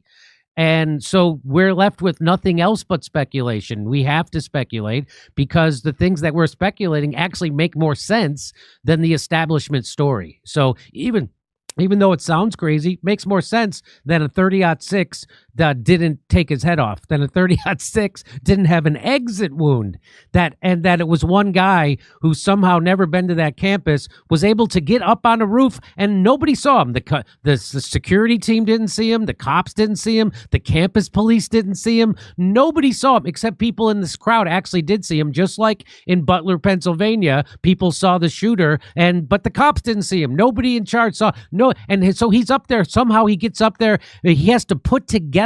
He has to take the gun out wherever he had it, which I firmly believe the gun was up there already, because there's no way he could have walked up there with it down his pants and it didn't fit in his backpack. So, but they said he got up there, takes the gun out, puts it together. They say he puts it together, lines up the shot, takes the shot. Nobody sees him, takes the shot. Then he takes it apart again. And that it just doesn't, none of that makes sense. And then he happens to drop the gun off, puts it back together without the screwdriver. He puts it back together and he leaves it in the backyard of a house owned by Palantir. And then nobody, so it's just, we're going to get to a lot more about that, but there's just nothing about that story that makes sense. And so I don't even know if he was actually even shot. It looks like exactly what you said. Something happened underneath his, well, I'll show you this. So watch his T-shirt. Watch this.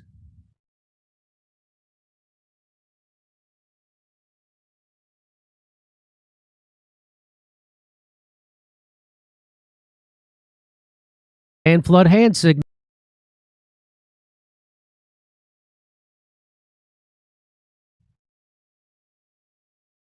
What?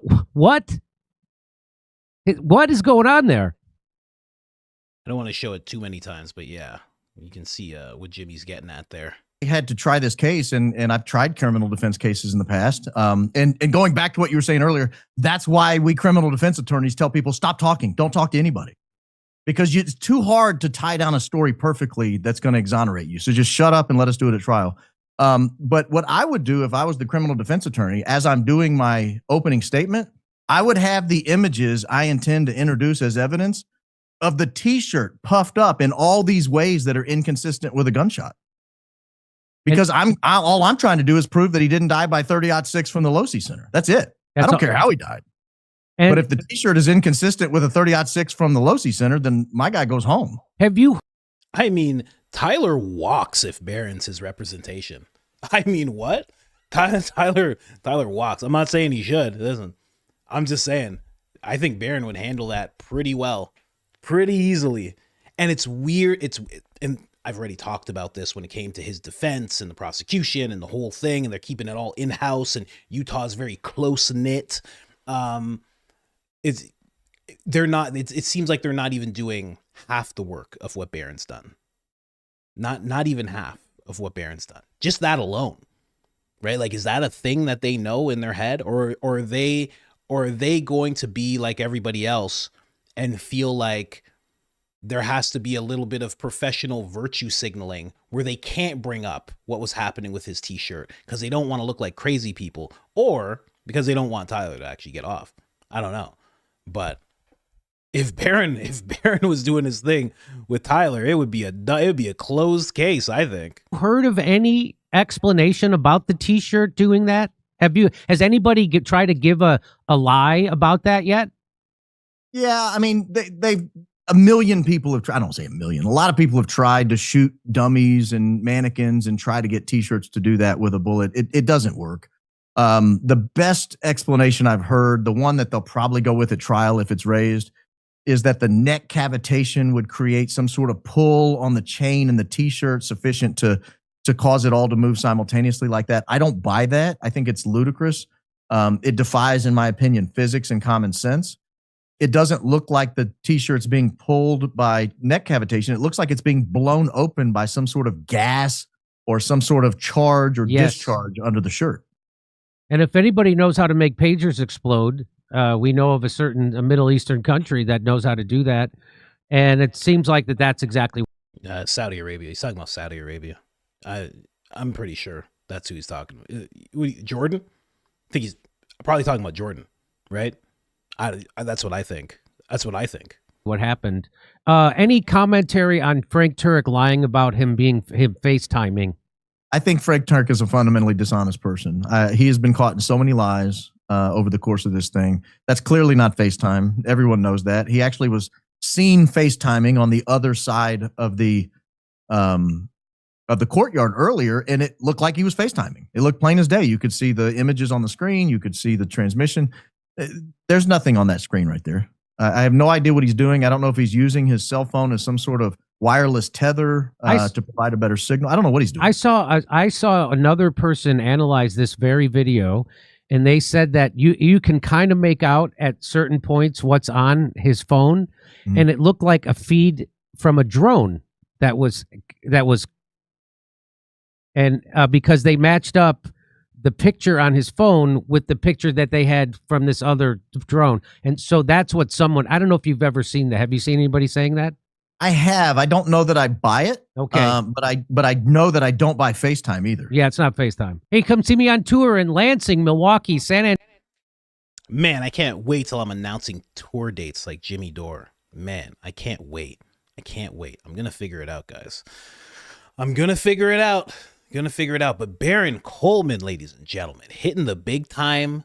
Candace, now Jimmy Dore, absolutely amazing stuff. And it's really something to consider. And I think he's done more than defense. Although, I saw someone say in the chat, like, how do you know the defense doesn't actually know about all this stuff? And it's very possible. And it would be very interesting if they brought up all this stuff. But now that you know about all this stuff and you're seeing all this from Baron, you're seeing all this from Candace, and I've had a bunch of videos analyzing footage and whatnot myself. There's so many people doing that.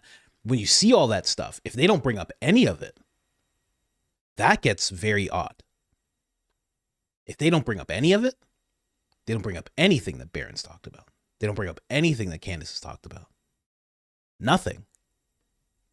That will really, really show. I think a lot of people will understand exactly what's happening if they show. I don't know. That's just me.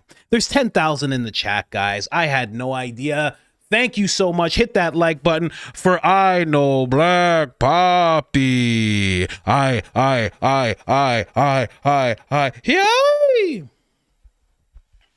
I'm gonna learn a real Dominican song. You wait until I learn a real Dominican song. Just a little bit, just enough, But let's keep going here, guys. I mean, this is just a little turning point clip here. you know, and I can't wait for Candace to go. Like, what is it? Like, yeah, she's soon. I think it's going to be an early one. I think it's going to be like 4 p.m., that type of thing.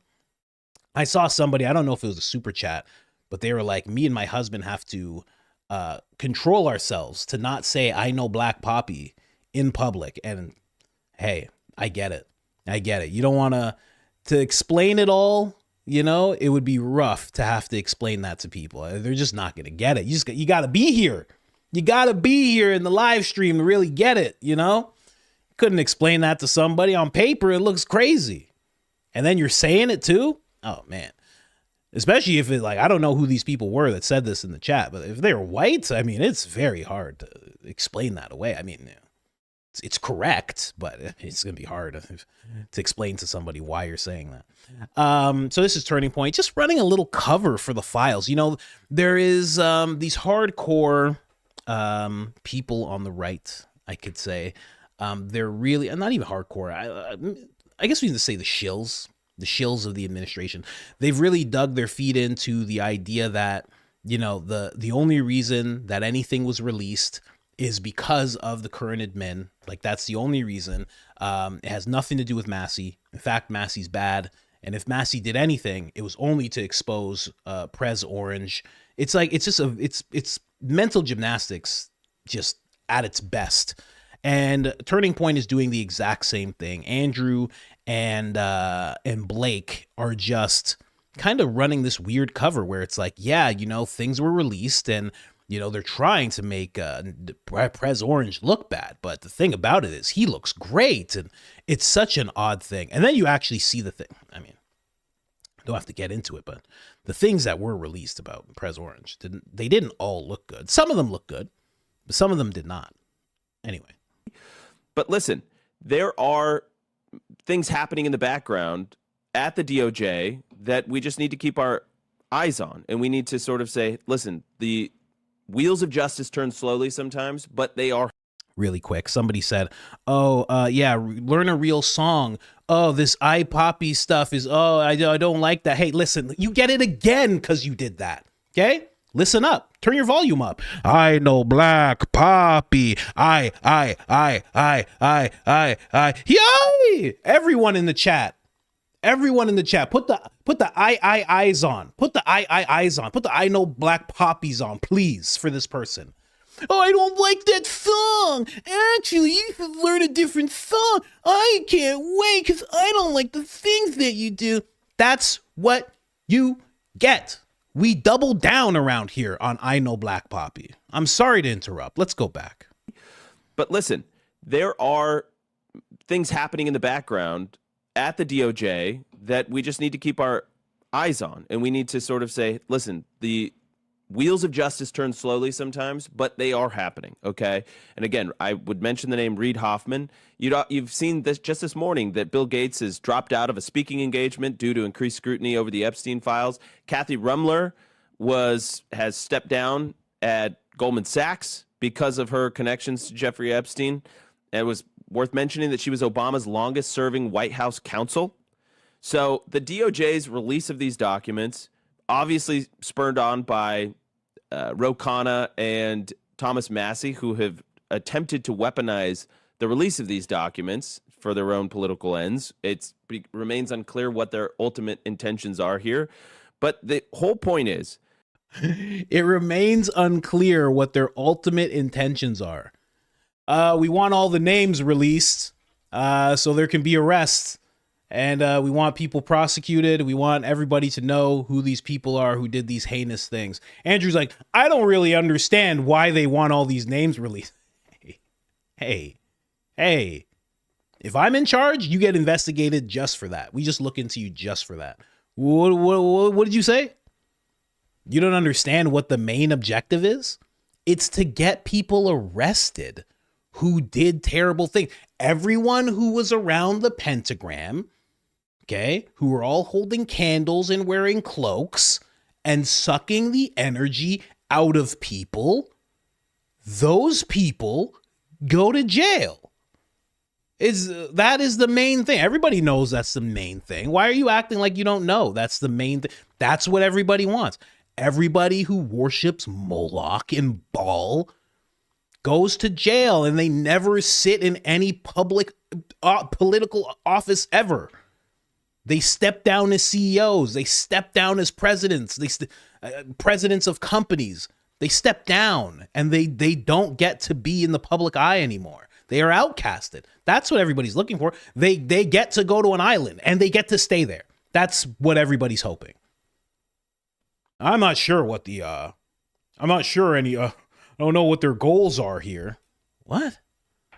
Jeez. I mean, and someone said, why is it called the Charlie Kirk Show? Why is it called the Charlie Kirk Show? I mean, that's enough. That is enough. They should have retired that show day one.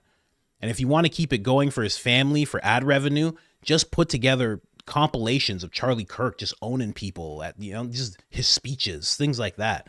Just do that. Build episodes where you say the top 10 things Charlie believed in and show clips of him talking about 10 things. That's all the channel should become. It shouldn't be this. Whatever this is, this needs to stop. 100% needs to stop. Just call it the Turning Point Show. Get out of here with this. Is that there is a very large faction of people that want to use these documents to get Trump. All right. And time again, as we saw in that 2015 document or the video, Trump comes out looking pretty darn good. He looks amazing, actually. Yes. But it's, I think we should, again, be careful and outrun this. Like, yes, Bill Gates has stepped away from things, and Bill Gates should feel embarrassed. He was very clearly close with an individual who, regardless of what other crimes he committed, was a gross figure. It was just, it's ugly that he was so close with him. And we should feel that same way with Reed and a bunch of others, that they felt no shame about endlessly associating with a guy who basically clearly his life revolved around sleeping with teenagers. And many of them lied about this, but it's not illegal to lie about who you're friends with. It's illegal to lie under oath to law enforcement, but we don't know if he did. So we should remember that for a lot of people, this has become a political cause out of proportion to what is actually proven, what is actually provable. That's all it's become. That's Turning Point's take on it. That's all it's become. It's just like a political thing, man. It's just, that's all it is. It's just this big political thing that you shouldn't even be worried about this stuff. I mean, you don't want to be a libtard, right? I mean, come on. Those are the kind of people that worry about these drops, this information here. Those are the type of people. You don't want to be one of those people. I saw Graham Allen. Now that I've took all these clips from Graham Allen, they're showing me Graham Allen. They're like, oh, you like Graham Allen? I'm like, no algorithm, please. They're like, yes, you do. Yes, you do. Yes, you do. Come on, here's some Graham Allen. They're giving it to me now. And I saw a post from him talking about, redacted Jeff. And he's just like, man, these liberal commies, man. That's who's worried about the information that came out. It's just commie libs. That's it. That's all it is. Because I know what they're doing. It pisses me off a lot, because you're trying to now position it to your followers that if you care about this, this is what you are, right? Instead of saying you're somebody who wants to be an informed citizen, instead of saying you're somebody who cares about what's happened to kids, instead of victims, instead of that, no, you are a commie lib if you care about those documents. It's just so ridiculous. In another story, quick story, this guy gets offed, right? He's trying to go to Mar-a-Lago, Trump's residence. Secret Service has to take him out. Apparently, this guy's name is Austin. What was it? Was it Austin Tucker? Is that his name? Austin Tucker? Let me see here. I'm pretty sure his name's Austin Tucker Martin. I knew because, it was just all first names, That's interesting. They all seem to have, all first names. Anyway, like Thomas Matthews, Crook. They all have, Crook is a very famous first name. Yeah, it just completely disproved my own theory there. Let me see what his name is here. I just want to verify. Yeah, Austin Tucker Martin tried to go on the property of Mar-a-Lago. Everybody that is Secret Service was like, hey, man, what are you doing? And he had a gas can and a shotgun. And when they told him to stand down, apparently he put down the gas can and then he took his firearm and he like positioned like he was going to do something, and they took him out.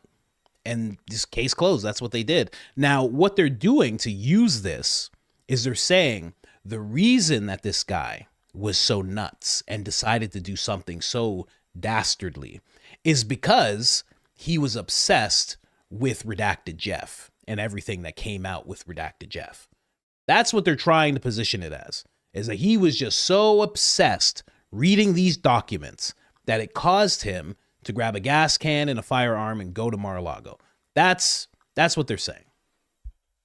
Why go there? Why go there if Prez Orange looks so good in the docs? That's weird.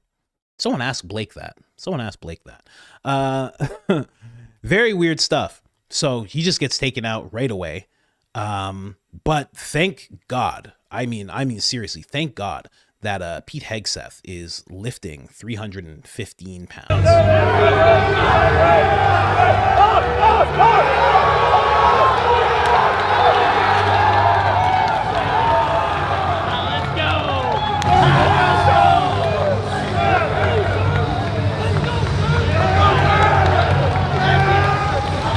Fake weights. I don't care what anybody says. Fake weights. I don't care what anybody says. I don't care what you have to say. Fake weights. Let me tell you something. Despite what Barron says about me, I've actually been working out for quite a long time, okay? Since I was 15 years old. And fun fact, my mom was a bodybuilder when I was growing up. She was a real competing, when you walk into her house, there's 10 trophies. She was a real competitive bodybuilder. Back when females were jacked on stage. It wasn't just like bikinis and physique. They were bodybuilders. They were jacked. They were huge.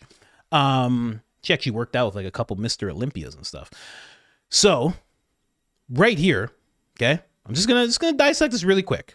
If this goes down, if this 315 pound goes down, this guy is gonna hold it like he's doing a bicep curl. And the Secretary of War is no longer going to be alive, because that's how that works. Because people don't bicep curl. They don't do that. What you have to do is you have to have your hands like this. Ask Barron. Listen, you don't believe that I work out? Fine. Ask Barron. You have to have your grip like this. That's what you have to do right away. And there should be more than one person there. Okay? Very confident in their Secretary of War. I'm just saying. Struggle. There wasn't much of a struggle. He puts it up. He screams. He celebrates. I, myself, think it was fake weights. But again, it doesn't really matter because he got the job done. Okay. Mom Donnie couldn't lift 135 pounds. Okay. This is on the heels of that. And now Pete Hegseth has shown us that he can lift 315 pounds. So Austin Tucker Martin can suck it, because USA, USA, USA. And here to tell us more of that is Kash Patel, of course.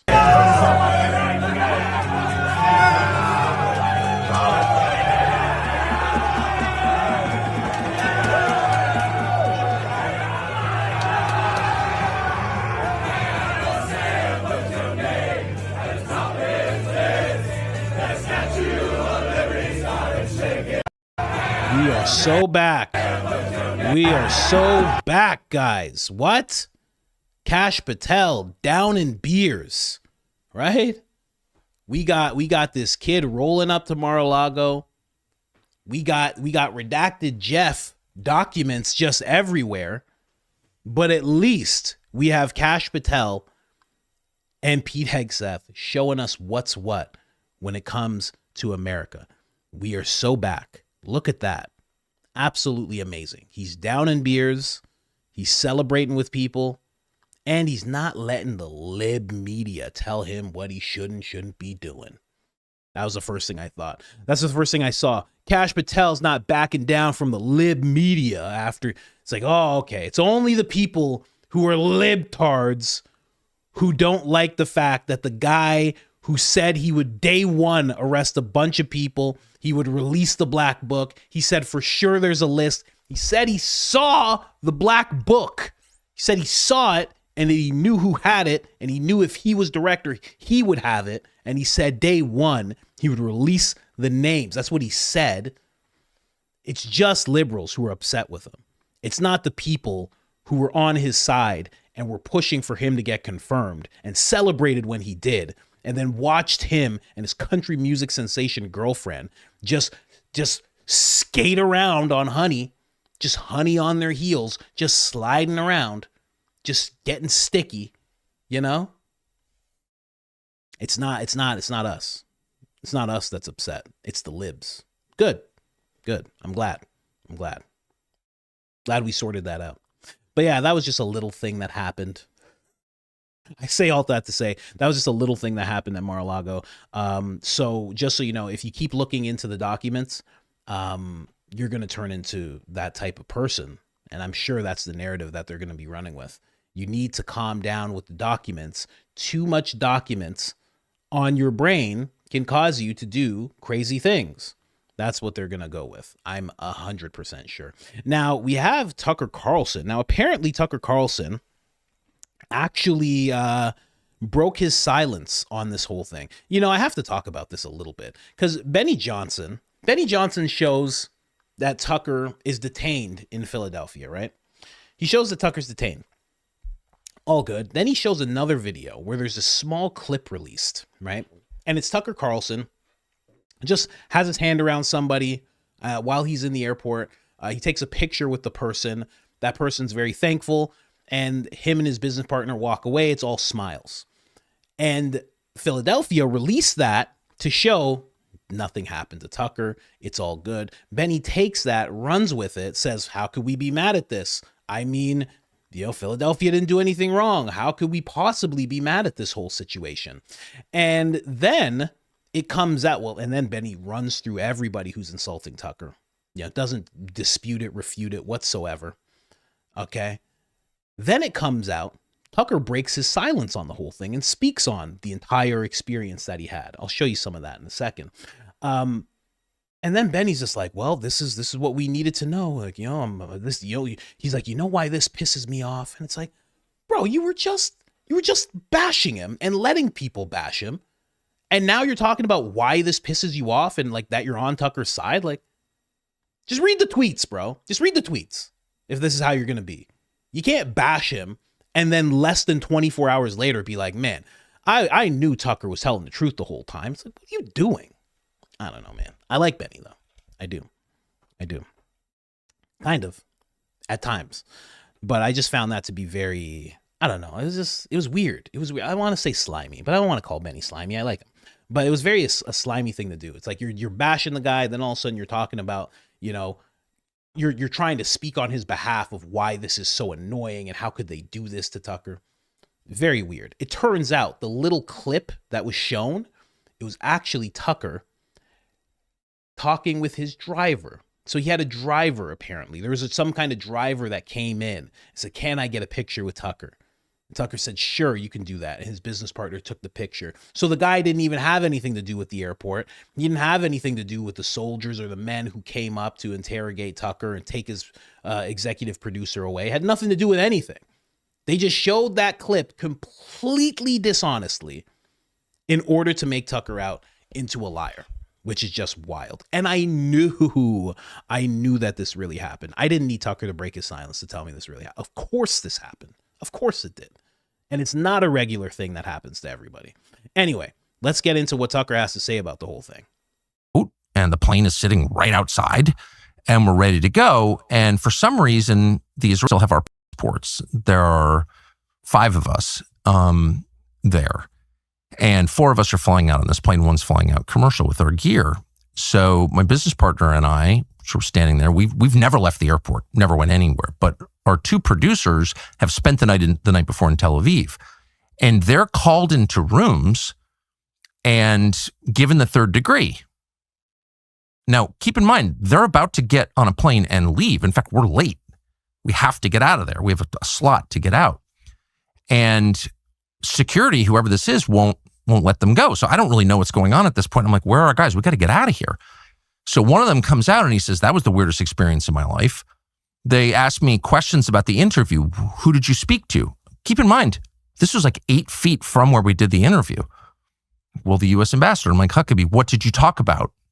Why did you ask those questions?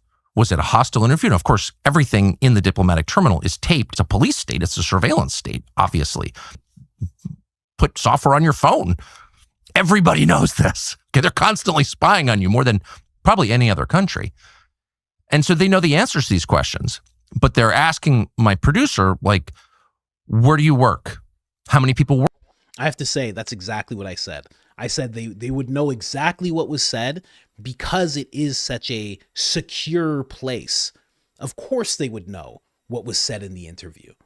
They would know from actually hearing the interview live as they listen to it through electronic devices, for sure. And I'm not even saying that as like, oh, they're so dirty and deceitful. No, not at all. It's just, it's such a super secure place. And that's a lot of the type of precautions they take. And then on top of that, they knew someone who was actually named recently before this interview. There's a lot of things that people aren't adding up on this. He was just recently named by somebody in America as an enemy of Philadelphia. Someone actually said that, right? So that could make him a little, standoffish, Actually, no, it was a Philadelphian who actually said that. That's actually what it was. So that could make you a little standoffish entering this place. But then they knew he was coming because it was already confirmed between him and Huckabee.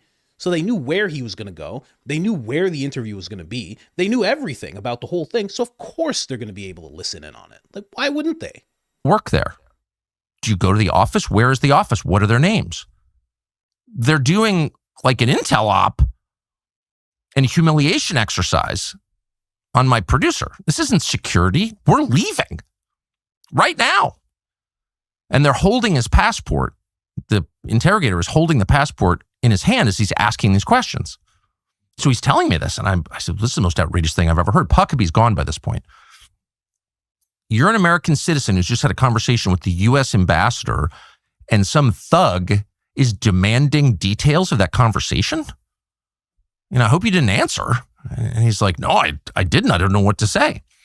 Meanwhile, our last guy, the youngest man who was traveling with us, our last producer, is still in a room being questioned. So I pull over one of the guys and said, we got to get out of here. So I don't know what this is about. It's outrageous. And, there's nothing I can do about this point, but we got to go. And this woman comes up to me and says, look, let's just go. We're going to bring you to the plane and he'll come later. I said, no, it's my producer. He's being interrogated, asked totally over the top, fully inappropriate questions that have nothing to do with security at all. Pull up your website, show us your text exchanges with other people on your staff. What are your politics like? And again, what did you say to the U.S. ambassador and what did he say back to you? Those are not relevant questions if you're trying to keep your country secure. Those are intel questions. And they're over the top. And I said, I want this guy out now. Let's go. We got to go. And they said, no, just leave him here. We'll bring him to the plane later. Twice they told me that. Just leave your guy behind. No, I don't think so. So I was enraged by this. Get on the plane. We get a text from a reporter who somehow knew that this had happened. I have no idea how. I had no interest in publicizing it, actually. There was, a long trail that showed that the U.S. Embassy had been coordinating against us in a public relations battle before we even got there. They were leaking that we demanded to do it at the airport because we were afraid to go into Israel. We're cowards. Okay, we're cowards. Right.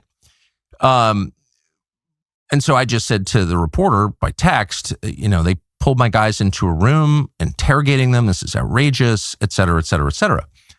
The interesting thing is I never heard from Huckabee or anybody to this moment from the U.S. Embassy about what security did to my producers. They didn't ask us. And instead, Huckabee went out and called me a liar. So it raises, again, the question, who exactly is Huckabee working for? We're American citizens in a foreign country. He's our ambassador. He represents our country. We pay his salary, but he's taking the side of the foreign government without even calling to say, hey, what happened to you at the airport? Did you get hassled? Did your guys get hassled? No. He just immediately repeats their lies without even consulting us. So, like, what are we looking at here? We're looking at the reality, which is if you're an American in Israel, you can be certain that your government will take the side of the Israel and not your side. And really, is that so different from the experience of Americans in the United States? Can you be sure that your government will take your side over? No, of course not. They will always take the Israeli side over yours. And that's the core problem. Even if you support a war with Iran, I think the most pressing issue for Americans is that we kill the Ayatollah or whatever. You still have a fair expectation that your government, because it is yours, you pay for it, it exists to serve you, and for no other reason, you have an expectation that your government will take your side against a foreign government. But the daily lived reality, the obvious truth, visible to every single American, is that's the opposite of reality. In fact, if you criticize Israel in your country, your government will work to censor you. Man, he's going to become president on that. I'm telling you, if he runs and he's saying stuff like that, there's a lot of people who will back him up. There's a lot. I don't know. I've always thought that he should consider running at least, but I'm just saying what he's saying right now is going to be a thing in the next election. It is going to be a thing that people talk about and are questioning the people running about quite a bit. And he's always been willing to say stuff like that. But say all that, I showed that just to show he actually did. There was an actual detaining of sorts. It was out of the ordinary. That's very, very out of the ordinary because he's leaving. And also, just to point over, when he's talking about Mike Huckabee, as the ambassador, he is really supposed to have the back of any American that's having an issue. You're supposed to be able to go to him and his, whole unit. I'm sure he has some people working under him, whatnot. You're supposed to be able to go to him and say, this is what's happening to me. I'm an American. I need your help. And he's supposed to be the American in the place that says, okay, I will protect you. I will make sure nothing happens to you, within the bounds of law. If you're a murderer, maybe even in that case, it's like, who knows? But he's supposed to protect Americans who are over there. He's supposed to speak for them. He's supposed to vouch for them. He's supposed to believe them over the people who he is, around, in that case, Philadelphia. That's what he's supposed to do. That's his actual job. And Tucker's right. He did the exact opposite. He made sure to. Now, when we talk about that whole interview that went down, we'll talk about what Officer Tatum has to say about Tucker Carlson after that. But when you talk about that interview with Huckabee, if you watch it, it's pretty ridiculous. It's kind of like the conversation Tucker had with Ted Cruz, where it was just, there's one narrative throughout the whole thing.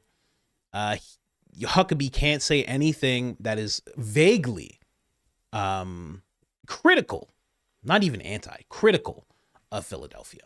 It's very weird. It's a very, very weird interaction.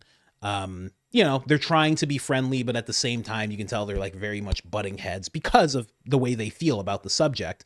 And Tucker does say something about Herzog, which I believe is the president currently, and Philadelphia. And I believe Tucker actually issues a retraction about what he said. He was connecting him to Redacted Jeff, and he said that it's in the documents that have been released. And it turns out Tucker was wrong. So he actually went on X. He released it. I think it's on YouTube as well. And he said, this is what happened. They issued a statement about it. They told me what was what. And I didn't want anybody to think what I said was true if it actually wasn't true. So, I was wrong about that. Going back to the Huckabee interview, Huckabee is just sitting there. He cannot be critical whatsoever. He cannot be even positive towards America in the whole conversation. It's a ridiculous conversation. It's very sad to see.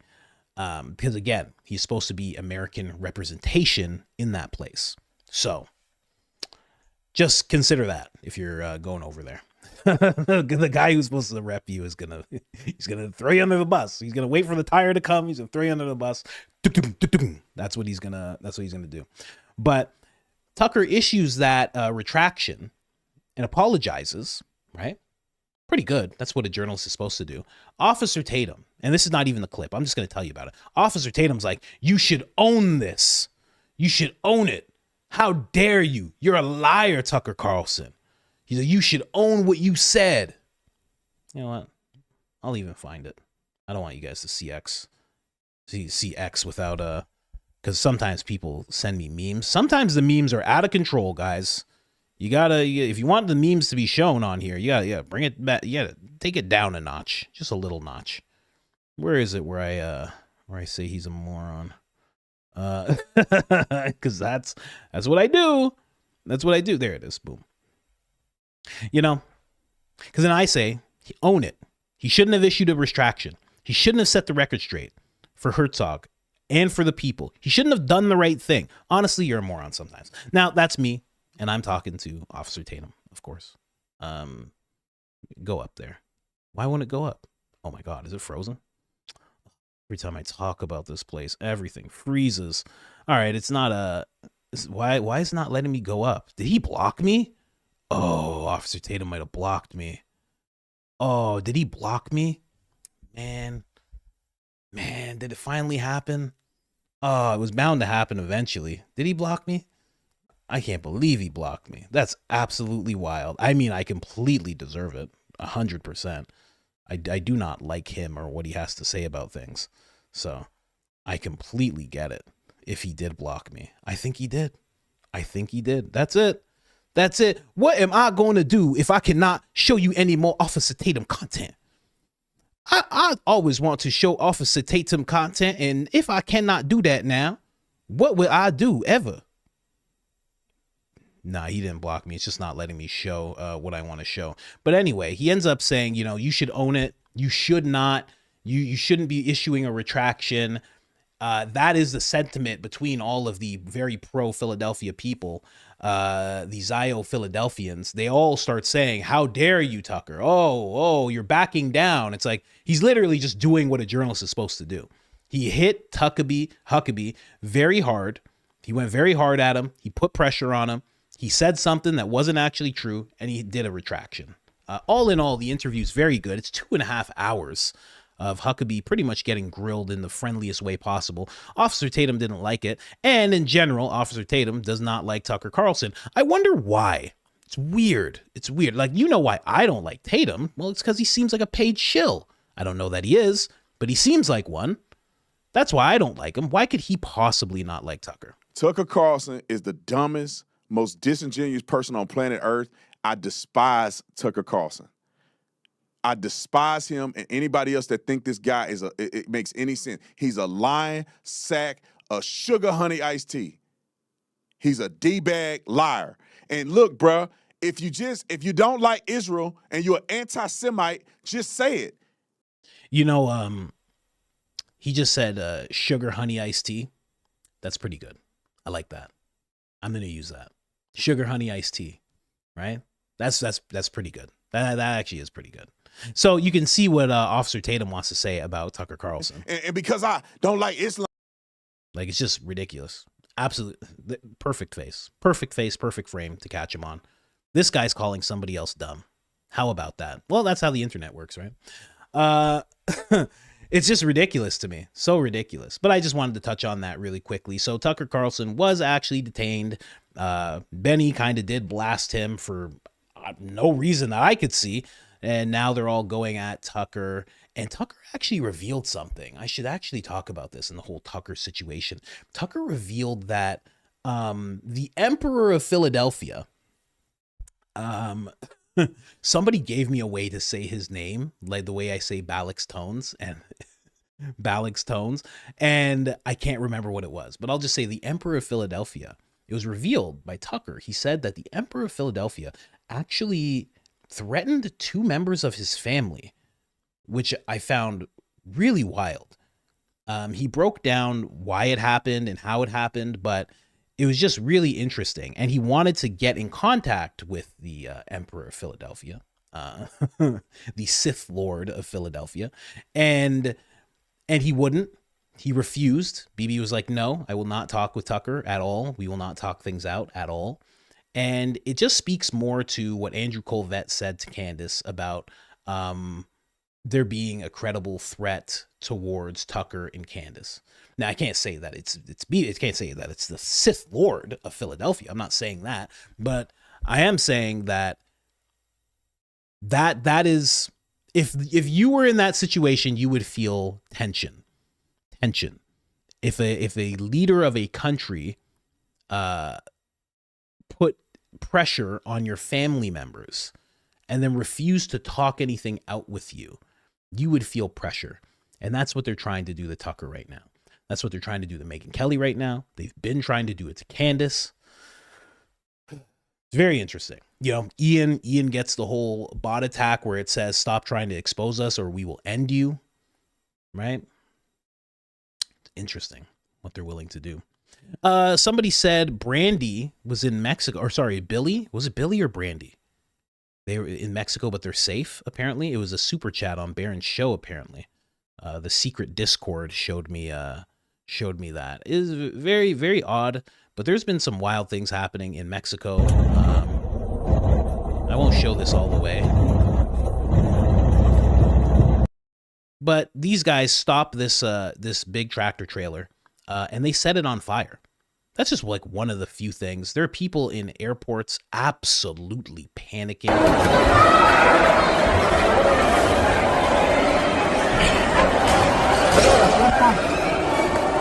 No mames. ¿Están bien?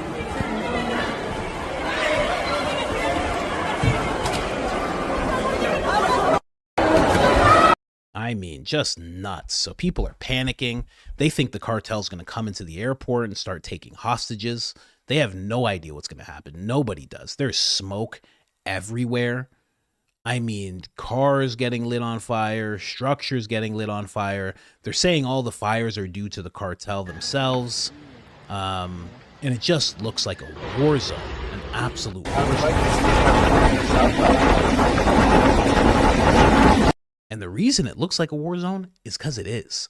There is like a legit war going on. And this dude, Mencho, listen, let me tell you something. When I don't respect somebody, I don't care how their name's pronounced. Not even at all. But this sir, kind sir, I believe it is pronounced Mencho. I do apologize if that is not the accent that's supposed to be on it. I do apologize, sir. You look wonderful today. But apparently this guy runs I think it's the CJNG cartel, and they're the ones responsible for all this. Now, I won't play this video because it's all in Spanish, and it's him talking to the authorities. So the highest level of like police, right? Like the federal police, right? It's almost like he's talking to like their FBI. Like that's how high level this is. And this guy is punking the other guy off. The reason I won't play it is because it's all swearing. It's Spanish, but it's all swearing like on the screen. So I don't want to play that. But he's calling him all sorts of dumb a-hole. He's telling this officer, this guy that runs like all of the police, he's telling him, get your S together. Like he's punking this guy off. He's like, you know who I am. He says, I know your location. He goes, I know your location and 30 of your guys, and I will come and off all of you right now if you don't do what I'm telling you to do. And the guy on the other end's like, yes, sir. Yes, sir. Sí, señor. Yes. Yeah. Okay. Yeah. It's crazy. It's crazy. So this guy already has the authorities under his thumb to the point where when they talk to him, they're scared. On top of that, he's like, just light things on fire, guys. I mean, he has people running around. They're in full SWAT. They look like SWAT guys. They got the helmets. They look like stormtroopers. They got the helmets. They got the big firearms. They got all tactical gear, and they're cartel members. It's crazy what's going on in Mexico. I don't know if it's still raging on or anything, but when it started happening, when I was watching it live, I was like, this is nuts.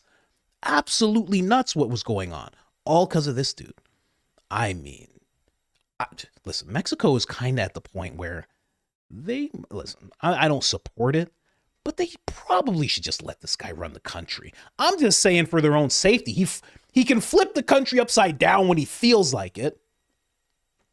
You might as well put him in charge. I get, like, if you're going to, like, oh, si, senor, si. If you're going to be like that with him, and the president's like, oh, I don't know. The president doesn't even know what to say to this guy. Might as well, I don't know, give him a shot. I don't know how it works over there. It seems like he runs the country already. He shut it down when he wanted to shut it down. He'll start it up when he wants to start it up again. I don't know. I know it sounds crazy, but geez, like if you're not going to do that, then shouldn't you go after him and tell him, hey, I'm not going to listen to you and we're going to go to war? Like, we're going to fight this out? I don't know. I'm just saying, Mexico you got a decision to make here. It's either this guy doesn't run things or he does, because they're kind of acting like he does. You know, I'm telling you here, I'm going to repost it. I'm going to repost it and just call it wow. That's it. You can check it out. Just check out wow. The way he's talking to these people, this is the only part that doesn't have swearing in it. And it says, watch yourself because they'll spill your blood at a moment's notice. You already know what's up. And the guy's response is like, yeah, see. Sounds like that's your president. I don't know. Sounds like it. Sounds like it to me. And he has a stronger army than their army? I don't know. You got a decision to make, Mexico. This is pretty crazy, you know? Can't hate on all the convoys of people trying to come over to America. You cannot hate on it when this is an element that they exist in. This is wild. I mean, I don't approve of the loose borders or anything, but man, I would be climbing the highest fence to get away from this guy. The highest fence I could possibly get. You know? I'm just saying. No disrespect, sir, if you see this. No disrespect at all. I'm just being funny. I'm like a clown. I'm like a clown, sir. I just these are jokes, and I just don't mean anything by it at all. So, you're looking good. You're looking good. I hope you had a good time yesterday. I don't know what else to say about that guy. Man, it's just so crazy. Anyway, let's jump into the super chat. I actually have to play a video. Okay, actually, you know what? Let's just do the super chats. Let's do it. I'm just saying, I have to think of a video that I can play because your boy has to go to the washroom, but I'm not going to go to the washroom. Okay. I knew this would happen. Okay. I knew it. I have coffee here and I'm drinking water, but it's water that has cucumber, lemon, and mint in it. Okay. And I knew those things would throw me off. I'm older now. I should know better. I'm older now and I should know not to do that, but I did it anyway. I drank them. Right. I drank too much and I knew I shouldn't have done it. So we'll get through it though. And then, yeah, the guy who doesn't like Graham Allen made a video. Yeah, there you are, Cody. Here, I'll go to Cody first here. Yeah, he made a video for me and he put it on YouTube. So, Graham Allen has his own problems, I stole my husband's Jeep. Okay. I sold my husband Jeep, says hubby and I, this is the one, trying to be careful not to yell I know Black Poppy in publicly. We are blindingly white. Could be tough trying to explain that one. Yeah, see, that's what I mean. That's a tough one. That's a tough one to be explaining. You're screaming I know Black Poppy, and then you just look over and you see a black guy and a Mexican guy and they're just staring at you and you're just like, it's funny. There's a podcast and the guy's black. Okay. And he says he's not. Okay. Cause it's something that Dominicans say. And then you look over there's a Dominican guy staring at you because No, it's because you guys, not you people, you guys tend to say that. So he says it on his podcast. Why are you guys getting so close to me? Let me finish. It's a great podcast. I mean, you have to be there. It's really funny, end up in trouble. Blindingly white. I love that. My wife's like that too. She's blindingly white as well. I know late papi. That's right, man. I was on time. I think I was like 30 seconds late. Whatever. I put on the face cream early, but then Lance sent me some logos and I was like, oh, those logos look cool. And then I was writing back to him. Revo man, don't get to like your videos much because what do you mean you don't get to like them? Bro, you can just go right now and like every video. It's completely allowed. You can go and do that. I watch them as I drive mostly. Okay, don't be liking and driving. Okay, I understand. Thank you, Coach, for many, many hours of entertainment. Thank you so much, Revo, man. I really appreciate it. Love that you listen while you drive. The best podcast, the podcast that I listen to the most is the ones where I drive, Those are the best ones. Those are the ones that are really with you through life. So I really appreciate that. Dorothy Lewis. Hi, Coach. I'm reminding you of one of the funniest things you've ever said. You were talking about stirring a witch's cauldron and you added mint of tarpole because you used to call him Tarpole. No, Balix actually called Brian Tarpole in a video that I was watching, and it was more of my proof, and I'm just remembering this now. It was more of my proof that I was like, Balix isn't the one researching his videos anymore. He doesn't do the research. And I knew because somebody gave him a sheet that said Brian Tarpole, and I was like, that's not his name. And Balix claimed to have spoken to Brian. And I was like, that can't be true because you would have said his name. You would have said, hello, Brian Tarpole, and Brian would have been like, oh, my name's Harpole. Thanks. How you doing? Balix tones.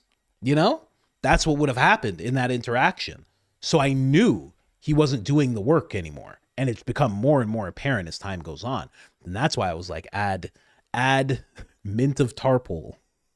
Okay? My jokes go deep. You gotta really be there for the jokes. But you could say add mint of Harpole, Witches you can do whatever you want. Witches, it's a powerful additive into a witch's cauldron. Some guy on the web, Fleet's morbid music video is peak. Yeah, Fleet doesn't play around. Fleet and Lance get to it. El Mencho gets killed. Cartel chaos. Charlie gets killed. Erika, stop. Did he get killed? Is he dead? No. Is he dead? I mean, I don't know. That's crazy if he is. Who did it? Who did it? Because they're dead next, obviously. I don't have social media, so these updates are greatly appreciated. Thank you. God bless you and your family. Thank you so much, Steph. 007. Thank you so much for that. I stole my husband's Jeep. Coach out here arresting everyone, put him in charge. Yeah, everybody, hands behind your back. Oh yeah, that would be a thing. Lo, thank you so much. Sent out a membership here. The Jamie to my Joe Rogan. Thank you, sir. Never trust that much plastic surgery. That is him talking about this lady right here. Let's find her for everybody. Is that you're talking about this lady right here? And yeah, I get it. I feel that way too sometimes, unless it's like there's this one guy I follow, he served the country. He got hit with an IED in the face. So he has a lot of plastic surgery. So I'm like, okay, he's cool, but when you see like a regular person, just a civilian and they, there's no reason for it. You're kind of like, what's going on with you? Like, how do you think, I don't know. It's a weird thing, but I hear you, man. Another one. Thank you so much. Really appreciate that. Lance, Alpha Jerk. Alpha Jerk. That is a cool name. I like that name. I bet Charlie's buried in a Catholic cemetery. That's why they won't say where he's buried. Come on. Could you imagine? He's not Catholic. He just appreciated the cemetery. That's all this is. Tombstone just says, I am Catholic on it. They're like, he just wanted that written. Respect his wishes. How dare you? You know? Possibly. We have no idea where he is, though. And honestly, I don't want to know. Honestly, you know? It's not like I would go. And it is for his family to just go, I guess, you know? I really wonder what Charlie's parents think about the whole thing. I really do. Cohen Film, coach, please just watch... just can't watch Gary anymore, nor Gary's mini-me, Graham Allen. Oh, I forgot to show you guys. These guys all look very similar. There's this dude. So there's this dude. I didn't punk him off or anything, but he's like this cold-blooded Christian is what he called himself. And then there was a video of him, and I was like, wow, this is just Graham Allen. Like, he's just Graham Allen. That's what he is, you know? And he was trying to tell me off about something. He was basically showing me this. Here, I'll show you the whole interaction that we had. He was showing me this. This was Candace's spike. And he very eloquently wrote Charlie shot here, pointing at the spike. So that was his way of saying, hey, the only reason Candace is talking about this is because she's making money. Look at that spike. That's the only reason she's doing well. And I commented, I'm like, yeah, but you see the spike and then you see it like stabilize again, right? You know, and the only reason that spike happened is because she was the only one talking about it at the time. Like, nobody else wanted to touch the story. Tucker wasn't talking about it. Benny wasn't talking about it. So people wanted to know about that whole thing. And then I looked at the guy and I'm like, he's just Graham Allen. He's just Graham Allen deciding to shave his head. I'm like, what's going on here? Look at him, just an officer, you know, just an officer of the law, you know, he's just Graham Allen. I was like, what's going on here? Are they all Graham Allen? Right? Like, I see myself as coach right now, but am I Graham Allen too? Do I just look like Graham Allen? Do we all look like Graham Allen? I was very confused when I saw that whole thing. Yeah, just looks like a bunch of feds. Cold-blooded Christian. Hey, I'm a cold-blooded Christian here to tell you about Candace. Yeah, anyway, let's keep going here. So Graham Allen has his own mini-me, right? It just keeps going. Like one of those things, one of those little... You know, you open it up and it's like a little Russian doll. It gets smaller and smaller until it's just Ben Shapiro, you know? It's just Ben Shapiro inside. And he's this big. And he's cute. He's cute. He's small. Anyway, Genolis.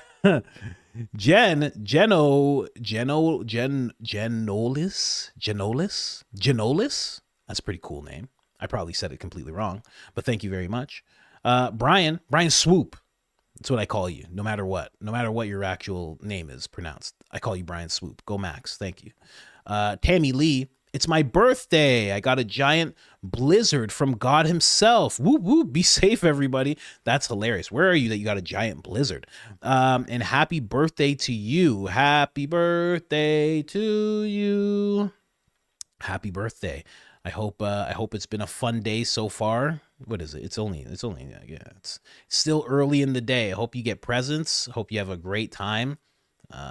Let's keep going here. Some guy on the web. Of course she was with her Philly Intel mom of the day.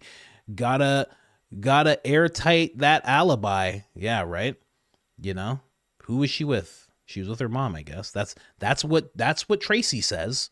And that's all that matters. I don't know if Candace is actually going to address that interview, because usually her crew, her producers, her people, they're pretty quick about things. Candace herself as well. They're pretty quick about things. So when something happens the day of her podcast, she usually addresses it, but she's supposed to do this whole Erika focused thing. So maybe she won't address the interview, or maybe she'll go Erika focused first and then touch on the Graham Allen interview afterwards. I'm not really sure, but I really hope she talks about it, because it's just ridiculous. Steph, Mint Daddy crew. Also to the Mint Daddy crew, we have to, I don't know how to do this. I don't know if I can alert all the people who have memberships, but I want to do a live this week. You know, I was hoping to do them weekly. But I don't know how to notify all of you at the same time. So I guess I have to put a community post out there and hope you all you guys see it. I hope that's not the way that I have to do this. I hope I can actually just post something for you guys to see. If not, I'll just make a members only video talking about the whole thing. I don't know. I don't know what to do. So I'm hoping that we get to do that.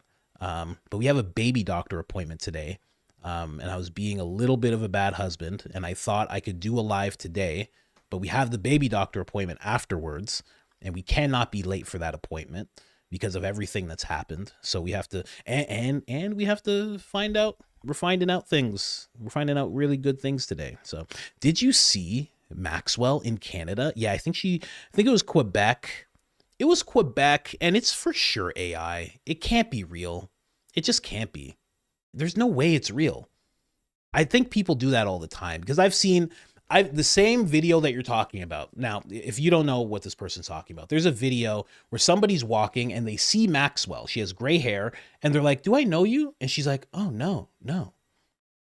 And it's Maxwell's face completely 100%. I've seen the same thing with George Floyd. I've seen the same thing with Charlie Kirk, the exact same type of video. Somebody walks up and goes, "Oh, don't I know you?" And they're like, "Nah, I don't think so." And it's literally Charlie Kirk's face. So I'm thinking that's more than likely AI because I feel like if it was Maxwell and you walked up to her with a phone and you were filming her and you said, "Hey, do I know you?" I feel like she'd put a black mask over you and toss you into a truck with her friends. That's what I think would happen. Perhaps she, not to say anything bad about her, but I feel like she's been known to do things like that from time to time. Matrix, mind F. Why did Wexner give a POA, a power of attorney, to redacted Jeff? Watch clip. Yeah, I talked about this. Yeah, he gave full power of attorney. Yeah, 100%. Why did he do that? The only thing that makes sense is that redacted Jeff had something massive on him. That's the only thing that makes sense. Why else would you do that? For him to be like, "Oh, I was swindled and I was naive and I was foolish." That's fine if redacted Jeff was like, "Hey, give me this amount of money and I'll do this thing for you." And then he doesn't do the thing and he just kind of, jacks him and just takes his money. Okay, then you can say you're naive, you're foolish and everything like that. Signing over power of attorney, that's beyond naive and foolish and all that. That's you did some stuff and you didn't realize this could be allegedly, maybe, perhaps. You did some stuff and you didn't know there was cameras, and redacted Jeff rolled up on you and he was like, "Hey, you got a lot of money, but listen, I got this film. I don't have a lot of money, but I have this one video and I'm going to keep this video and I'll show this video to everybody unless you give me power of attorney." That's the only thing that makes sense to me. How else? How do you trick somebody into that? "Hey, man, you ever signed a piece of paper? Bro, you should try and sign this piece of paper. No, it's a really cool pen. Check it out. And you just sign it. It feels so weird. Try it out one time, just right here. Oh, does it? Oh, wait, hold on. Oh, that does feel different. Oh, wow." Redacted Jeff's like, "Gotcha," and runs out of the room. Like, that's how it happened. Happened like a sitcom. Come on. Anyway, why Wex and Big E continued, explains how he used his aunt's life savings of $5,000 to give the illusion that he had money to start a business empire. He did it for Big E, illusion of money. Now that doesn't make any sense. Like, I kind of hear what you're saying, but when he says he took his aunt's life savings, it's because he's 88 and $5,000 used to be $50,000, and he started the business with that money. He didn't do it for, Jeff wasn't alive at that time. Well, actually, I shouldn't say that, because it's not like Les started this business when he was a kid or anything. So yeah, he was a grown man. Maybe redacted Jeff was alive at this time, but I don't know. I think you're misconnecting things here, because I know what point in the deposition you're talking about. This is where he just talks about starting the business. He says, "I took $5,000 from my aunt. I started this. I opened a storefront. I ended up starting more storefronts. I ended up starting 10,000 storefronts. I invented the multi-brand storefront type of thing. And that's how he made his money." I don't know what you're connecting it to there. You're saying he used his life savings, $5,000, to give the illusion he had money to start his. He did. He had money to start his business. He's not talking about Big E in this situation. He's not talking about redacted Jeff in this situation. He's talking about himself and how he built his business. Anyway, let's keep going here.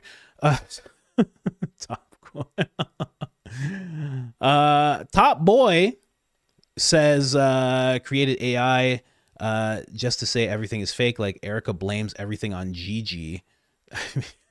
Like, come on, man. No, they didn't. Hey, let me tell you something. They created AI.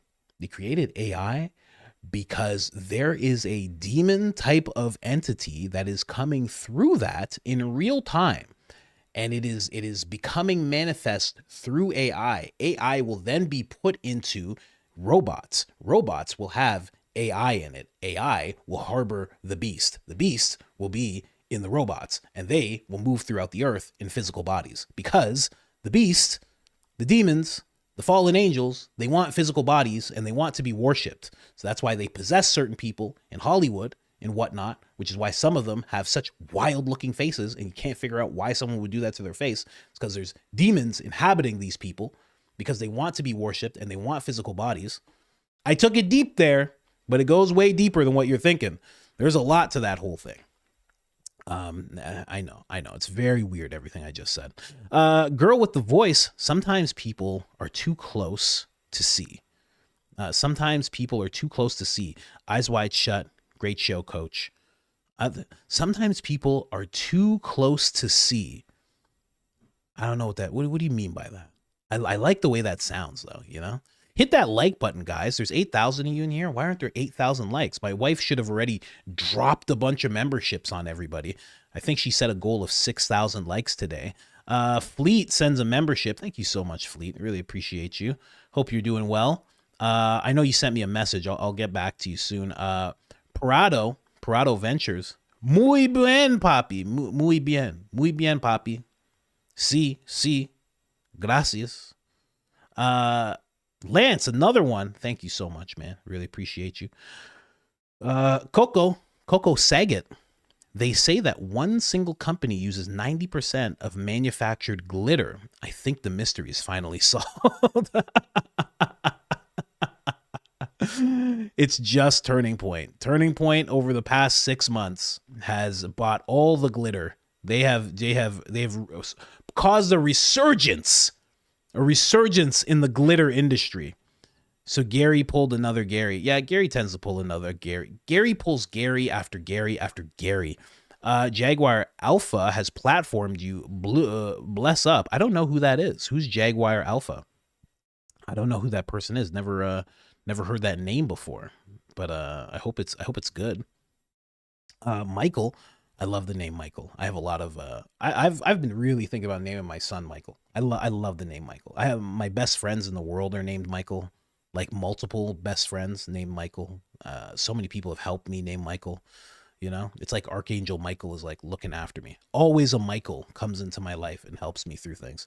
Hey coach, check out vid of Erika drunk at school. Crazy.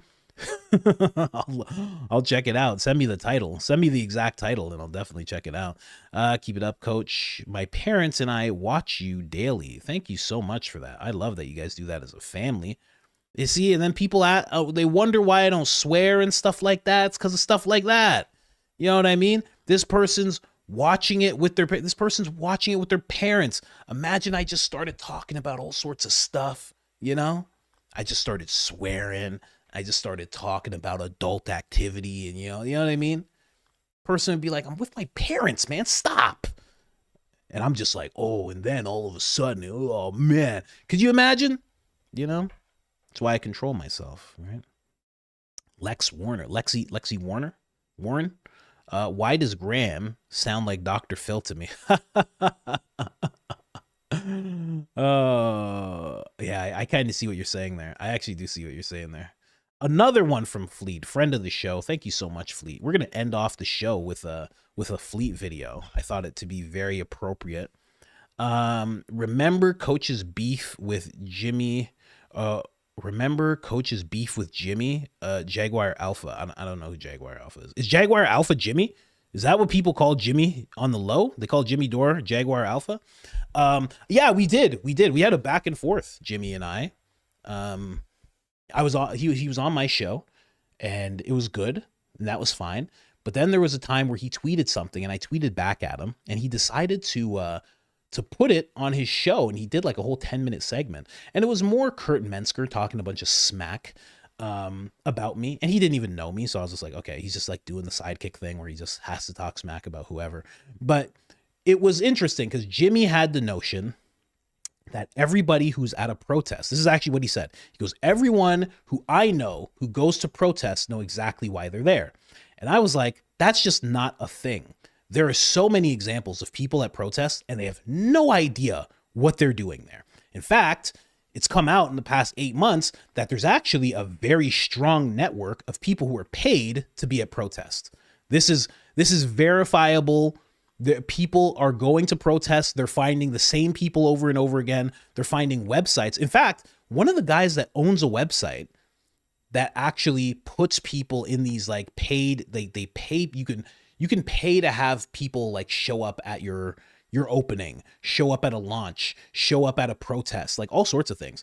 And this guy contacted me. He wanted to be on the show and wanted to talk to me about it.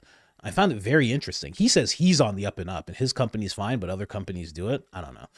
I didn't want to, I wasn't doing interviews at the time, so I wasn't interested. But there's a strong network of people who are paid to protest, and that's what I was pointing out. And basically, when all those schools were getting taken over by these college students, I was pointing out the fact that I'm like, they're very structured in what they're doing. What they're doing is not just regular kids just forming a little protest. They're doing something that's very much, it's a skill. I don't even know how to, it's like they know what they're doing. I don't know how to actually phrase it. It's like it's professional. They're doing it very professionally. It was very odd. It was very militant. There you go. That's the word. They set up these bases. They had these people who were enforcers. They had walkie-talkies. Like, it was very odd. So I was like, this seems the same way that BLM got infiltrated. I was like, whatever this is got infiltrated as well.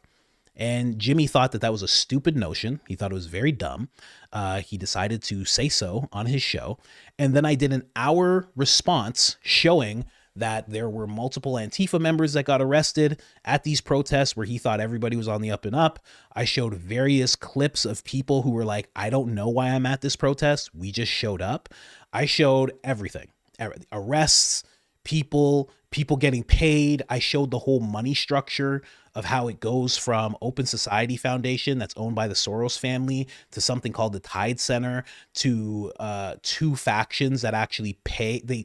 They actually control 268 campuses across the country, and all of them activate whenever there's something going on that's like social justice. So I like did a whole breakdown, and he probably didn't even watch it, but like whatever. I mean, I was just proving a point. I'm like, that's not how protests work anymore. Maybe back in the 1900s, maybe back then, that's how protests work. Maybe the whole Tea Party thing that happened back in his day, but not today. People are doing very, very ruthless things when it comes to protests nowadays. There's actually a guy, his name's Nate Friedman, and his whole brand is that he travels to protests. He finds people who are at multiple protests. He finds them, he learns who they are, and he just kind of walks up to them and he goes, hey, Julie, you're at another protest. Can you tell us what you're doing here? Like, and he just finds these people who go, and it's all causes. It's not right or left. It's any cause and every cause because these people get paid. So yeah, that was a whole thing that me and Jimmy had there. And again, Jimmy probably didn't watch the video. So, so I lost that one, whatever. At least like 100,000 people saw mine. 3 million people saw his. So I think he won that one. Another membership. Thank you so much, Lance. Appreciate you. And then somebody says, are there pictures of Erika pregnant? No, there are not. None, because she was at In-N-Out enjoying milkshakes. That's what she says. Fleet, hearing it said like that just broke my heart all over again. Ugh, these F these doinks. Yeah, when I was talking about the whole thing with Charlie Kirk, yeah, like how terrifying would that be? How terrifying would that be? You're in the car and it's like, okay, they're going to help me now. And now all of a sudden it's like they're finishing, right? They're finishing the job. And you're like, oh my gosh, nobody cared about me. Like, what was all this? You know? And you probably just have the everything replays in your head and you go, oh my gosh. You can see where every pitfall you stepped into was. And then the next thing you know, you're just thinking like, damn, like Candace, damn. Candace wouldn't have let this happen. Damn, Candace didn't trust this person. Didn't trust this person. Damn. They should listen to Candace. And then that's it. It ends. Boss stepped out. So sneaking in my coach fix. Boss stepped out sneaking in my coach fix. Ah, that's funny. Thank you so much. Appreciate that. Don't get caught, though. Don't get caught. Just say you're on the phone with your mom. Just be like, oh, I'm actually, yeah, my mom. And then all of a sudden you hear, I know Black Poppy. Did your mom just say, I know Black Poppy? She did. She did. She makes it a point to tell me. Yeah, sorry about that. You know? J. Adamwich. Late, hello, about GA calm on Erika Kirk Ma. States he friends with Charlie Kirk. Don't know Erika Ma sick, but I would imagine Charlie Kirk would have meant it out of concern for his wife. I mean, my hub would have to his friends in conver. And I'm going to say conversation at that last word. J. Adamwich, why did you write it like this? I'm just wondering. You know, I understood it, but why'd you write it like that? Let's go over it again. Erika Kirk's mom. Let me just say what I think it is. Late about Graham Allen's conversation on Erika's mom. He states he's friends with Charlie Kirk. He doesn't know that Erika's mom is sick. So yeah, no, he's not really friends with Erika. There's one picture with Graham. He's friends with Charlie Kirk like Ben Shapiro was friends with Charlie Kirk. It's like a business thing. Like you see each other and you're like, we're on the same side. How are you? Great to see you. You should speak sometime. It's like a show business friendship that they had. They didn't have like a real friendship. No, zero chance they had a real friendship. Graham is just saying that because he can now. Turning Point's not going to question him on that, like they questioned Erika about it. Or sorry, like they questioned Candace about it. I would imagine Charlie would have meant it out of concern for his wife. I mean, my hubby. Listen. Don't write it like that again. But thank you so much. And I understand what you're saying. They didn't have a real friendship. iPhones allow you to edit the date and time of photos. Yeah, I pointed that out. I actually did it live. I didn't show it on my phone, but I was testing it out. You can change it, and also when you go back to it, whatever you edited it, whatever you changed it to, that will show as the original date and time. So it's like, I don't know. It doesn't work as an alibi. Alan Paulson, did the feds or police do blood test analysis on the crime scene? Oh, that's right. They paved over the crime scene. Yeah, they didn't do anything. That's what I was going to say. I was like, no, they did concrete tests. That's what they did. Hey, are you here to see if there's any blood samples you can get? No, we're here to pour the concrete. We're pouring concrete. Yep. Yeah, all over here. Yep. There you go. If you can just step back, we're going to sandblast this whole place. Yeah, with the wet concrete. We don't care. Yeah, it wasn't really a rush job. Just, we had to do this within 24 hours. It was wild when they went over the crime scene like that. And then they said it was planned. They said it was planned to do that with the crime scene, but it wasn't. It wasn't planned at all. And then Nikki, friend of the show, Nikki, I think your last name's Roseland. She actually did a deep dive into that construction company. And then someone else did a request of information. And they got the information, the text messages between the people at UVU and the construction company, and it revealed that it was not planned before. It was actually planned afterwards, and it was a rush job. So they got the call to have it done on like a Thursday or a Friday, and they had to have it done by Sunday. So it was very rushed, very compact. And the guy who ran the construction company, he even talked about the fact that he had to reach out to somebody else because it was such a rush job. And then those guys got it done, and he was just giving kudos to those guys. But the whole thing was very, very rushed. Very rushed. It was proven to be a rush job. It was not planned beforehand at all. Coach, just wanted to point out every opportunity you've missed to refer to Cash as Pooh Bear. Because he's covered in honey. Oh, brother. Allegedly. That's funny. Cash Pooh Bear Patel. There you go. Yeah, no, you're right. I have missed that. I've missed that every single time, pretty much. I've never made that correlation before. Yeah, you're right. Cash Patel is Winnie the Pooh. I had no idea. And then, I guess Dan Bongino would be like Eeyore, right? Dan Bongino would be Eeyore. And then who would be Tiger? There's Tiger. I gotta think of all the characters now. Tammy Lee, dash cam, cop seeing body hanging out. Yeah, that's a weird thing. Do they have a dash cam? Did they see it on dash cam? Yeah, I wonder if they have it on dash cam. That's actually a good question. Huh. Because if they do, then someone can actually request that dash cam footage. Wait, can you request cops dash? I know you can request their body cam footage. I don't know if you can request their dash cam footage, but I would imagine that you could be able to, especially if it has to do with a situation or an arrest, or maybe it has to do with an arrest and not just what they see every day. I don't know. That's actually a great question, because that would be really handy. Someone should tell Barron about that. Barron could get a hold of that. That would answer a lot of his questions. Turning Point brought to you by Philly. Brought to you by the city of brotherly love. Once again, Fleet, thank you so much. My brain is broken. I cannot see Andrew cuddling with Tyler now. Anytime I see that mug, you can't not see Andrew cuddling with Tyler. Well, you made it. I said it, but you made it into an actual thing. Oh, did I play that? Have I played that yet? Oh, okay, I think I'll play it tomorrow, because that one's actually funny. Especially when Mikey McCoy comes in with those hips. Jeez. What does this say? Tavern 14. Listen, I'm not hip like that. Are these supposed to be A's? Are the fours A's? So Tav Ray, and that's a 1.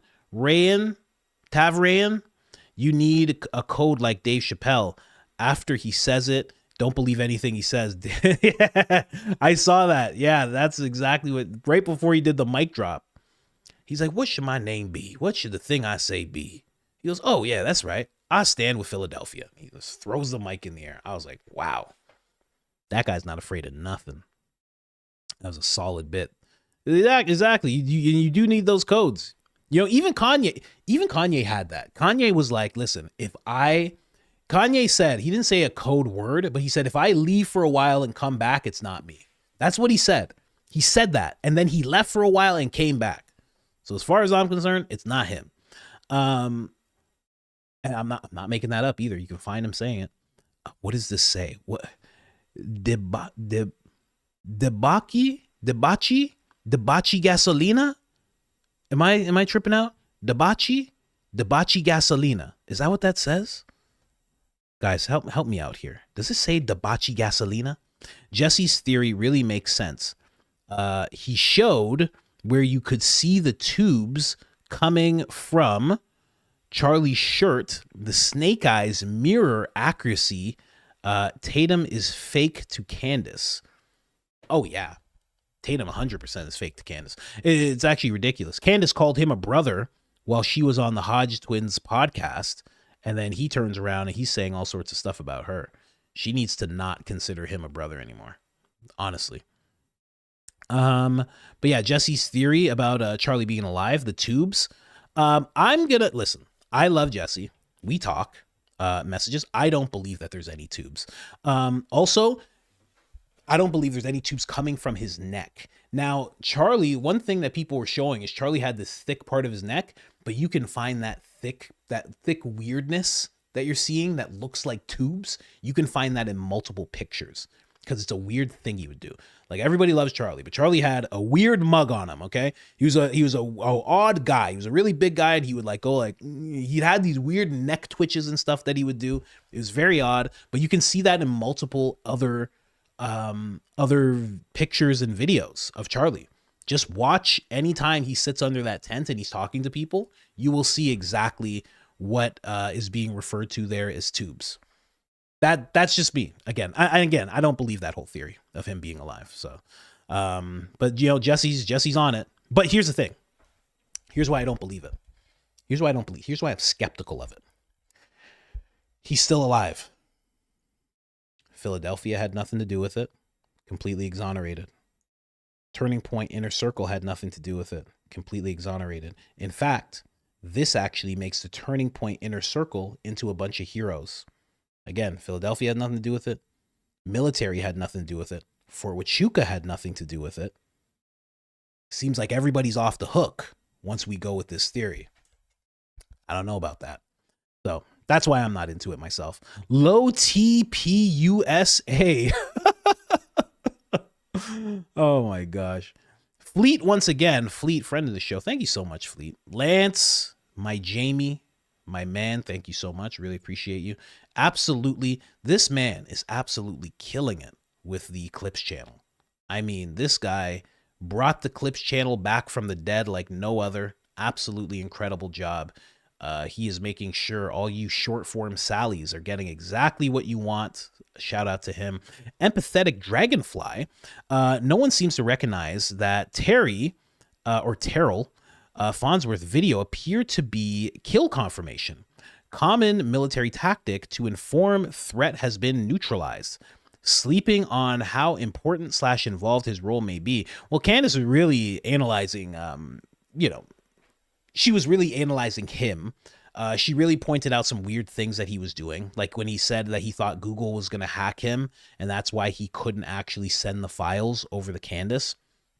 Just making things up, what he did with the cameras. People have talked about, there's many people, especially people investigating this whole thing. They think he's very shady. And they do talk about not quite that, what you're saying there, I've never heard before. But they do talk about the fact that he says Charlie is gone before anybody could know if Charlie's gone.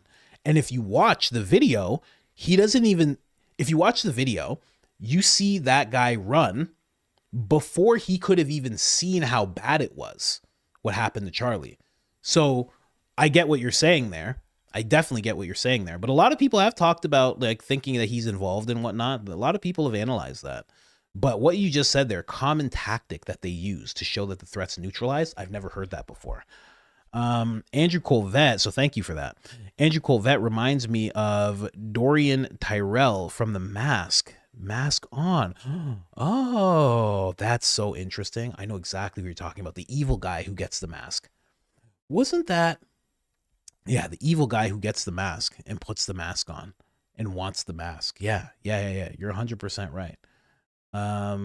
Let's keep going here. English, correct-ish English, first installment of my unsalted Fed slop.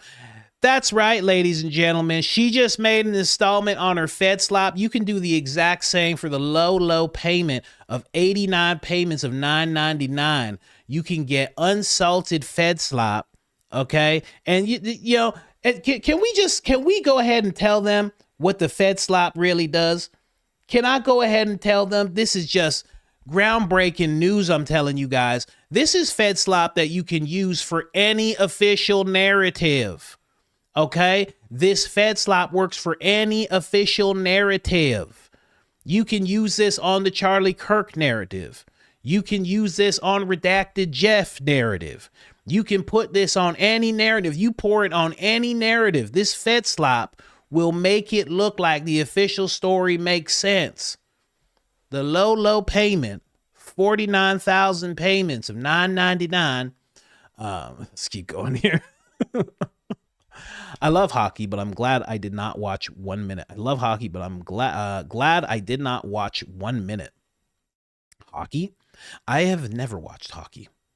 Not my thing. I've played hockey before. I was a goalie, and I sucked because I suck at sports. But yeah, no, never watch it. Nikki, 2398-1. Erika Kirk kept saying there's thousands of hours of Charlie on video, but they're not showing that on his channel. I think because soon they'll be using AI as soon as it's good enough and can claim he said it. That is very possible. And it's pretty much there right now. The thing that would really be holding them back is not whether or not it's good enough, whether or not they have enough know-how to do it. It's not the easiest thing to pull, especially a full speech. Even a 5-minute clip of a speech is very hard to pull off with AI right now. You'd have to hire somebody who's an expert. They probably don't want to hire somebody because that would be crazy, because eventually that person would probably whistleblow and then end up like Charlie. I kid. But that would be the thing holding them back. It's how to do it, right? Not everybody knows how to do it. It's a very new space, especially when it comes to Sora and Google's VO3, all these things. They're very new, so they're very hard to use. Grok as well. People don't know how to quite use them as well as they need to pull something like that off. So that would be what's holding them back the most, in my opinion. But yeah, you're definitely right. Where are all the videos? Because you'd think that would be the first thing that you'd put into play. You'd be like, forget Andrew and Blake. You guys are going to muddy up this algorithm we got going. Just Charlie. Like I said, compilations. Like she said, she has hundreds, thousands of hours of speeches and this and that.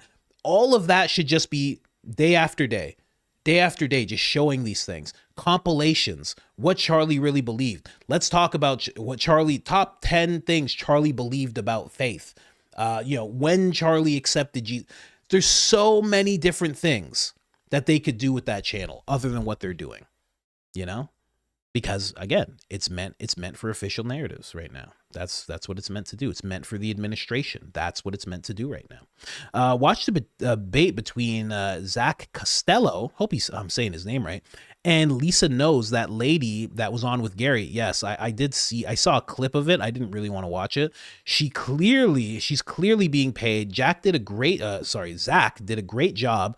By the way, but this chick is defending Erika like her life depends on. Yeah, that's what I noticed. And she's everywhere now. She's popping up with Zach. She's popping up with Gary. It's crazy. Out of nowhere.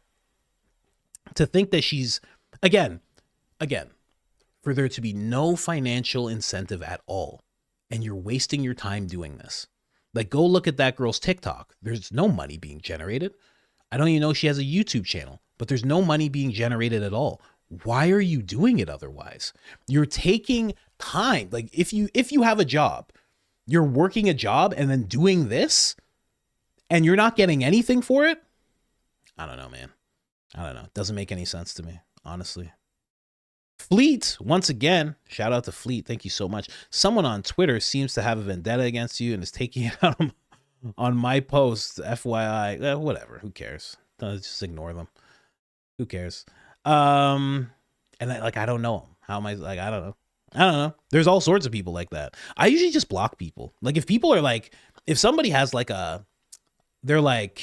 they have an actual argument, and it's respectful, because I try to be respectful. Officer Tatum, I called a moron, but I try to be respectful. And if they're respectful, then it's one thing. But if they're just like, oh, you're an F in this and F in that, it's like, okay, just block you. Like, I don't have time for that. There's too much, man. It's like that energy can go towards me being a dad, me being a husband. Like, I can't, man. I can't do it. And then also it's like, I get 10,000 comments, like, or not 10,000, probably like, 7,000 comments a day. It's like, there's just too much. There's not enough bandwidth for that. Tim Pool claimed that the shooting day after Milo said he knows Charlie's body ain't buried, want to say December 5th or 6th on podcast, Tim refused to hand over security footage to the cops. Convenient. All the best, coach. Yeah, Tim didn't want to show anybody anything. He was just like, this happened and we know it happened. And then there was somebody that actually went and called all the precincts. This guy named Adam called all the precincts, and no, there was no report of it at all. And then there was a precinct that released a statement, and they said there was no report of it. And they said it can't be verified. And then Tim said he was going to sue Candace because Candace suggested that Tim wasn't on the up and up and that he's done this before, and then he never sued her. So I don't know. Who knows what's going on with that? Imagine giving $75 billion to Philly and Tucker gets questioned like a third world sheep herding country. Cut their foreign aid. Oh man. Yeah. Well, I think Tucker would 100% agree with you. Fleet goes Max. David's fight was something special. That's what I'm playing at the end, man. That's exactly what I'm playing at the end. I love that song. You guys did a great job on that. Call us on it. Feeds like echo, echo, echo, echo. Yeah, I mean, he's saying call us on it. I don't know. Like, it's like he just wants the attention from Candace. Or again, like, there's some kind of incentive to it all.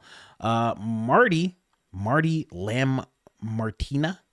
Who does number 2, Mike Money Huckabee, work for? Yeah, that's the question. If you watch the interview, it's actually pretty clear who he works for. You just got to watch that interview. Please, Protestants believe in the new covenant. Only refers to from where the Son of God, Jesus, would come from. Thank you for that. Oh, did it just? What just happened? What just happened? Hold on, somebody cut the line here. Somebody cutting line here. A few people cutting line here. Whoa. We got to go all the way back up here. Okay. Keep going. Jeez. Okay. All right. There we are. Let's keep going here. Thank you so much, Ricky. #1 fan. Appreciate you. Only Protestants who have been propagandized are Philly-centric. The Schofield Bible was popular among evangelicals, pro-Zio version. Yep. The Schofield, again, the Schofield pro-Philadelphia Bible, Schofield O was a convicted felon and bankrolled Philadelphia. All our facts can be sourced. Well, thank you for that. I didn't know that. I had no idea. I heard things about Schofield, but I never heard about him as a person. I assume you're talking about him as a person. Almost lived TV. Did you cover Erika giving a speech at high school after too much sparkling wine? No, I did. Maybe I did. Maybe I didn't. Was it the one where she was talking about a guy who passed away, who had cancer? Maybe.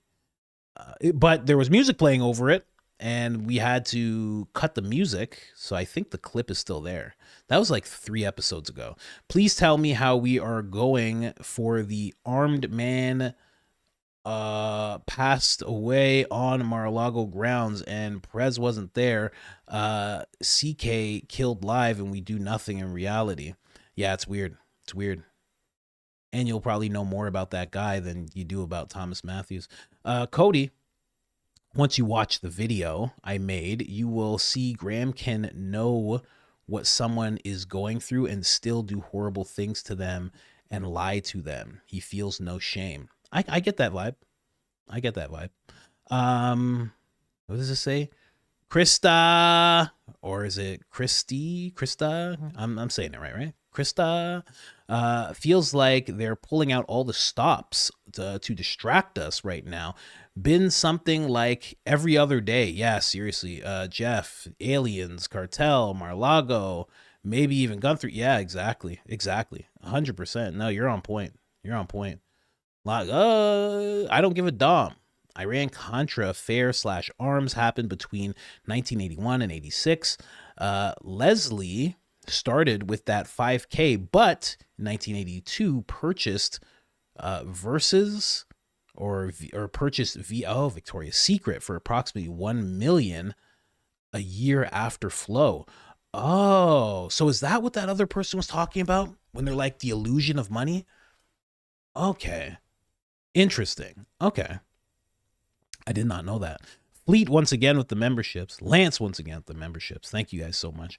Everyone should watch on their pen phone and hit like. I agree with that last part. Definitely hit the like button, please. Helps tremendously. Val Vitt says nothing. You are amazing. You are amazing, Val. Caramel Kiss. Hope you and the wife had a better weekend, a second chance at Valentine's Day. Also, to my youngest in college, she took a screen record of your I Know Black Poppy to show her friends. Punchline, she's the darkest in my family. That's funny. That is funny. Oh man, thank her for that. Yeah, Valentine's Day was actually fine. Like we were in the hospital, but I bought Valentine's Day cards and I wrote mine out, and I actually gave one to my kid too, and to the wife, because you got to do that. So it was Chick-fil-A and Valentine's cards. Have you seen Erika's signature on the grant deed on the sale of their Arizona house? You got to check that out because something is off. Where are you seeing that? I've never seen it. Who made a video about it? That sounds like something Danks would make a video about. Danks would figure that out ASAP. Do, re, mi, fas, doodle, doo, doo. Thank you for that. Brighten up my day. Coley, Bardow. Thank you so much for joining the Mint Daddy crew. Let's keep going here.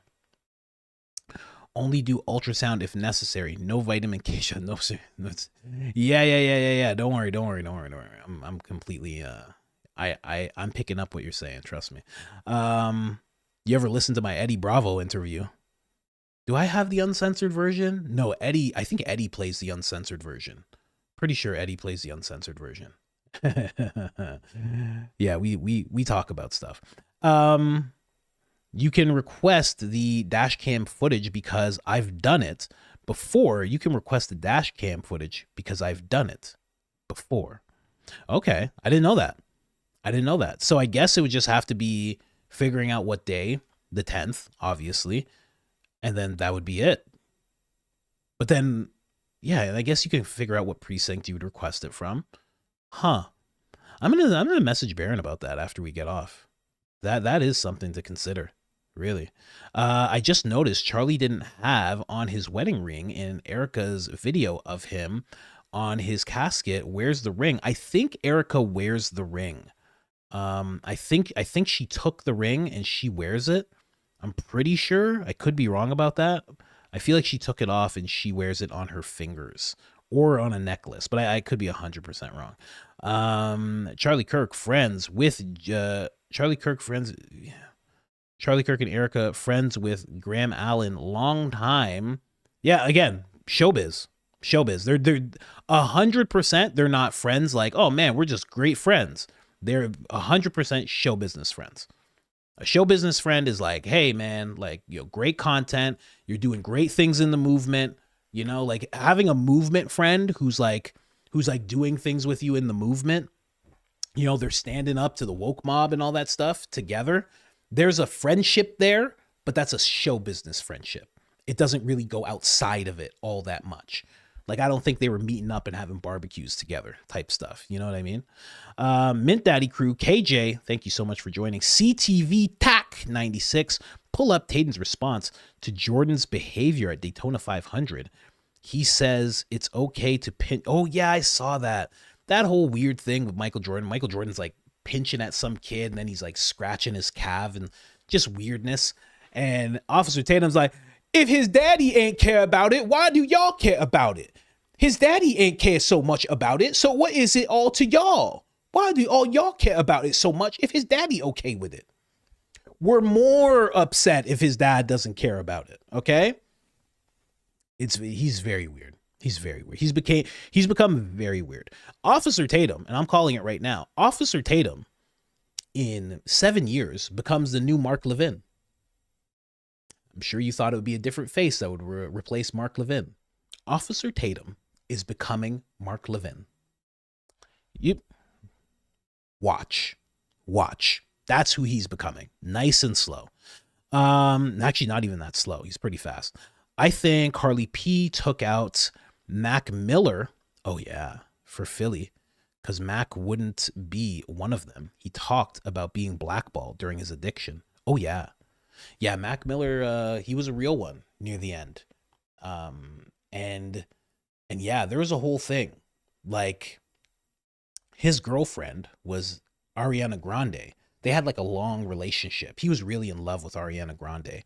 And, you know, in my mind, when I look at the occult and everything and how it works, right, there's always something that has to be given up. So I don't know if it was just Harley P or if it's a part of this whole weird thing that we're seeing start to surface with all these weird famous people.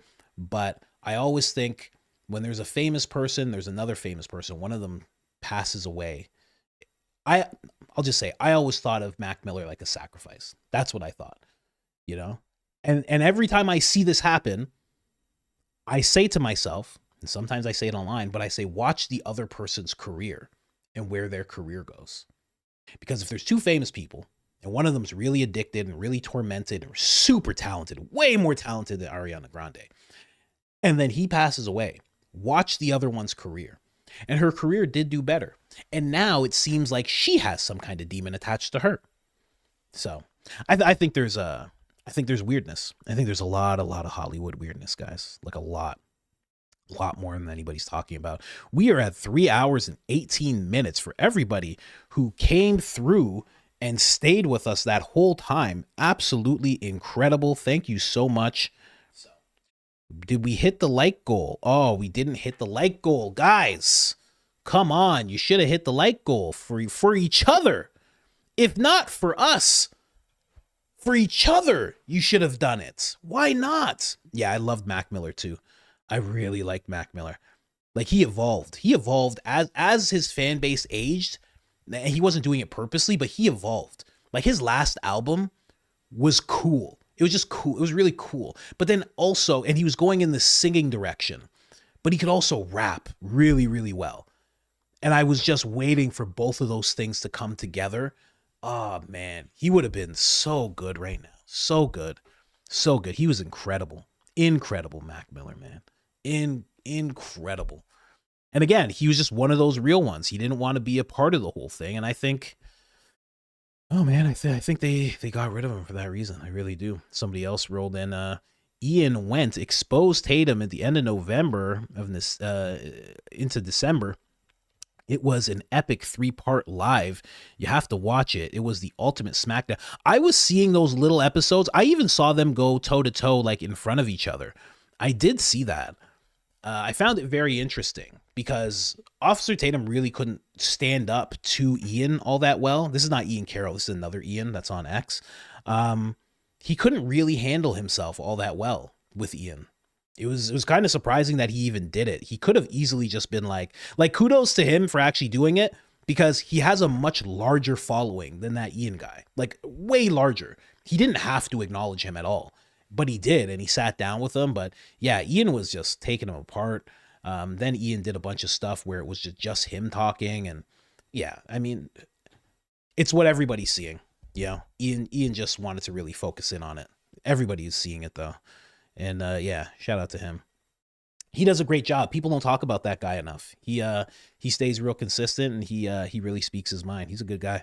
Don't know him or anything like that, but yeah. Anyways, guys, I mean, I thought you guys were gonna hit the view goal. You had 3.5 hours to hit that view goal. I gotta go. I gotta get ready. We got a doctor's appointment. I gotta get going. But thank you guys so much for being here. Thank you to the mod team for showing up the way you did. Thank you. Oh, no. Listen. We're going to end it off with this. I'll say bye in the chat. Okay. I'll say bye as the chat's going, but we're ending it off with this. Definitely ending it off with this. I just think this is, especially with what Baron said about his theory, I think this is just an appropriate song to finish it off on. So let's go. Oh, man. Shout out to Fleet. Shout out to Lance here as well. You guys did a great job on that one. I really hope Candace sees that one. Really hope Candace sees that one. Anyways, guys, we got to get out of here. Man, why didn't you guys hit it? You guys could have hit it. What's going on here? I even made sure to give a little extra time for you guys to hit it. You guys are so close right now. Here, I even hit it. I even hit it once for you guys. Come on. You got a few hundred more. There's people in here who could do it. I don't know. But anyways, guys, we gotta get out of here. And I'm crying now. Yeah, man. It's a great song. Great song. I mean, you guys are doing really 20 likes left to go. Wow, guys, like, you should probably just do it. Like, why wouldn't you? I'm trying not to go because I'm trying to wait, but I do have to go. Come on, guys. You guys can hit it very easily, because it's funny, because as soon as it becomes a replay, we'll hit that no problem. It'll just be done, right? But there you go, man. Yeah, beautiful song. Thank you so much, Fleet, for doing that. Definitely hit up Fleet's YouTube channel. She makes some great stuff. Absolutely great stuff. That's That's one of the best things I've seen so far. I know I like the funny stuff, but that was a really good chorus. That was a really good song, man. Just putting that together. I have to ask you guys how you like go about doing that. Oh, you guys hit it? Yeah, it looks like the wife dropped them. All right. There you go. There you go. Do you see how much we waited so we could drop $100 on the chat. That's what we did for you guys. Anyways, guys, I do have to go. Thank you so much. We'll be back tomorrow. Candace is going live.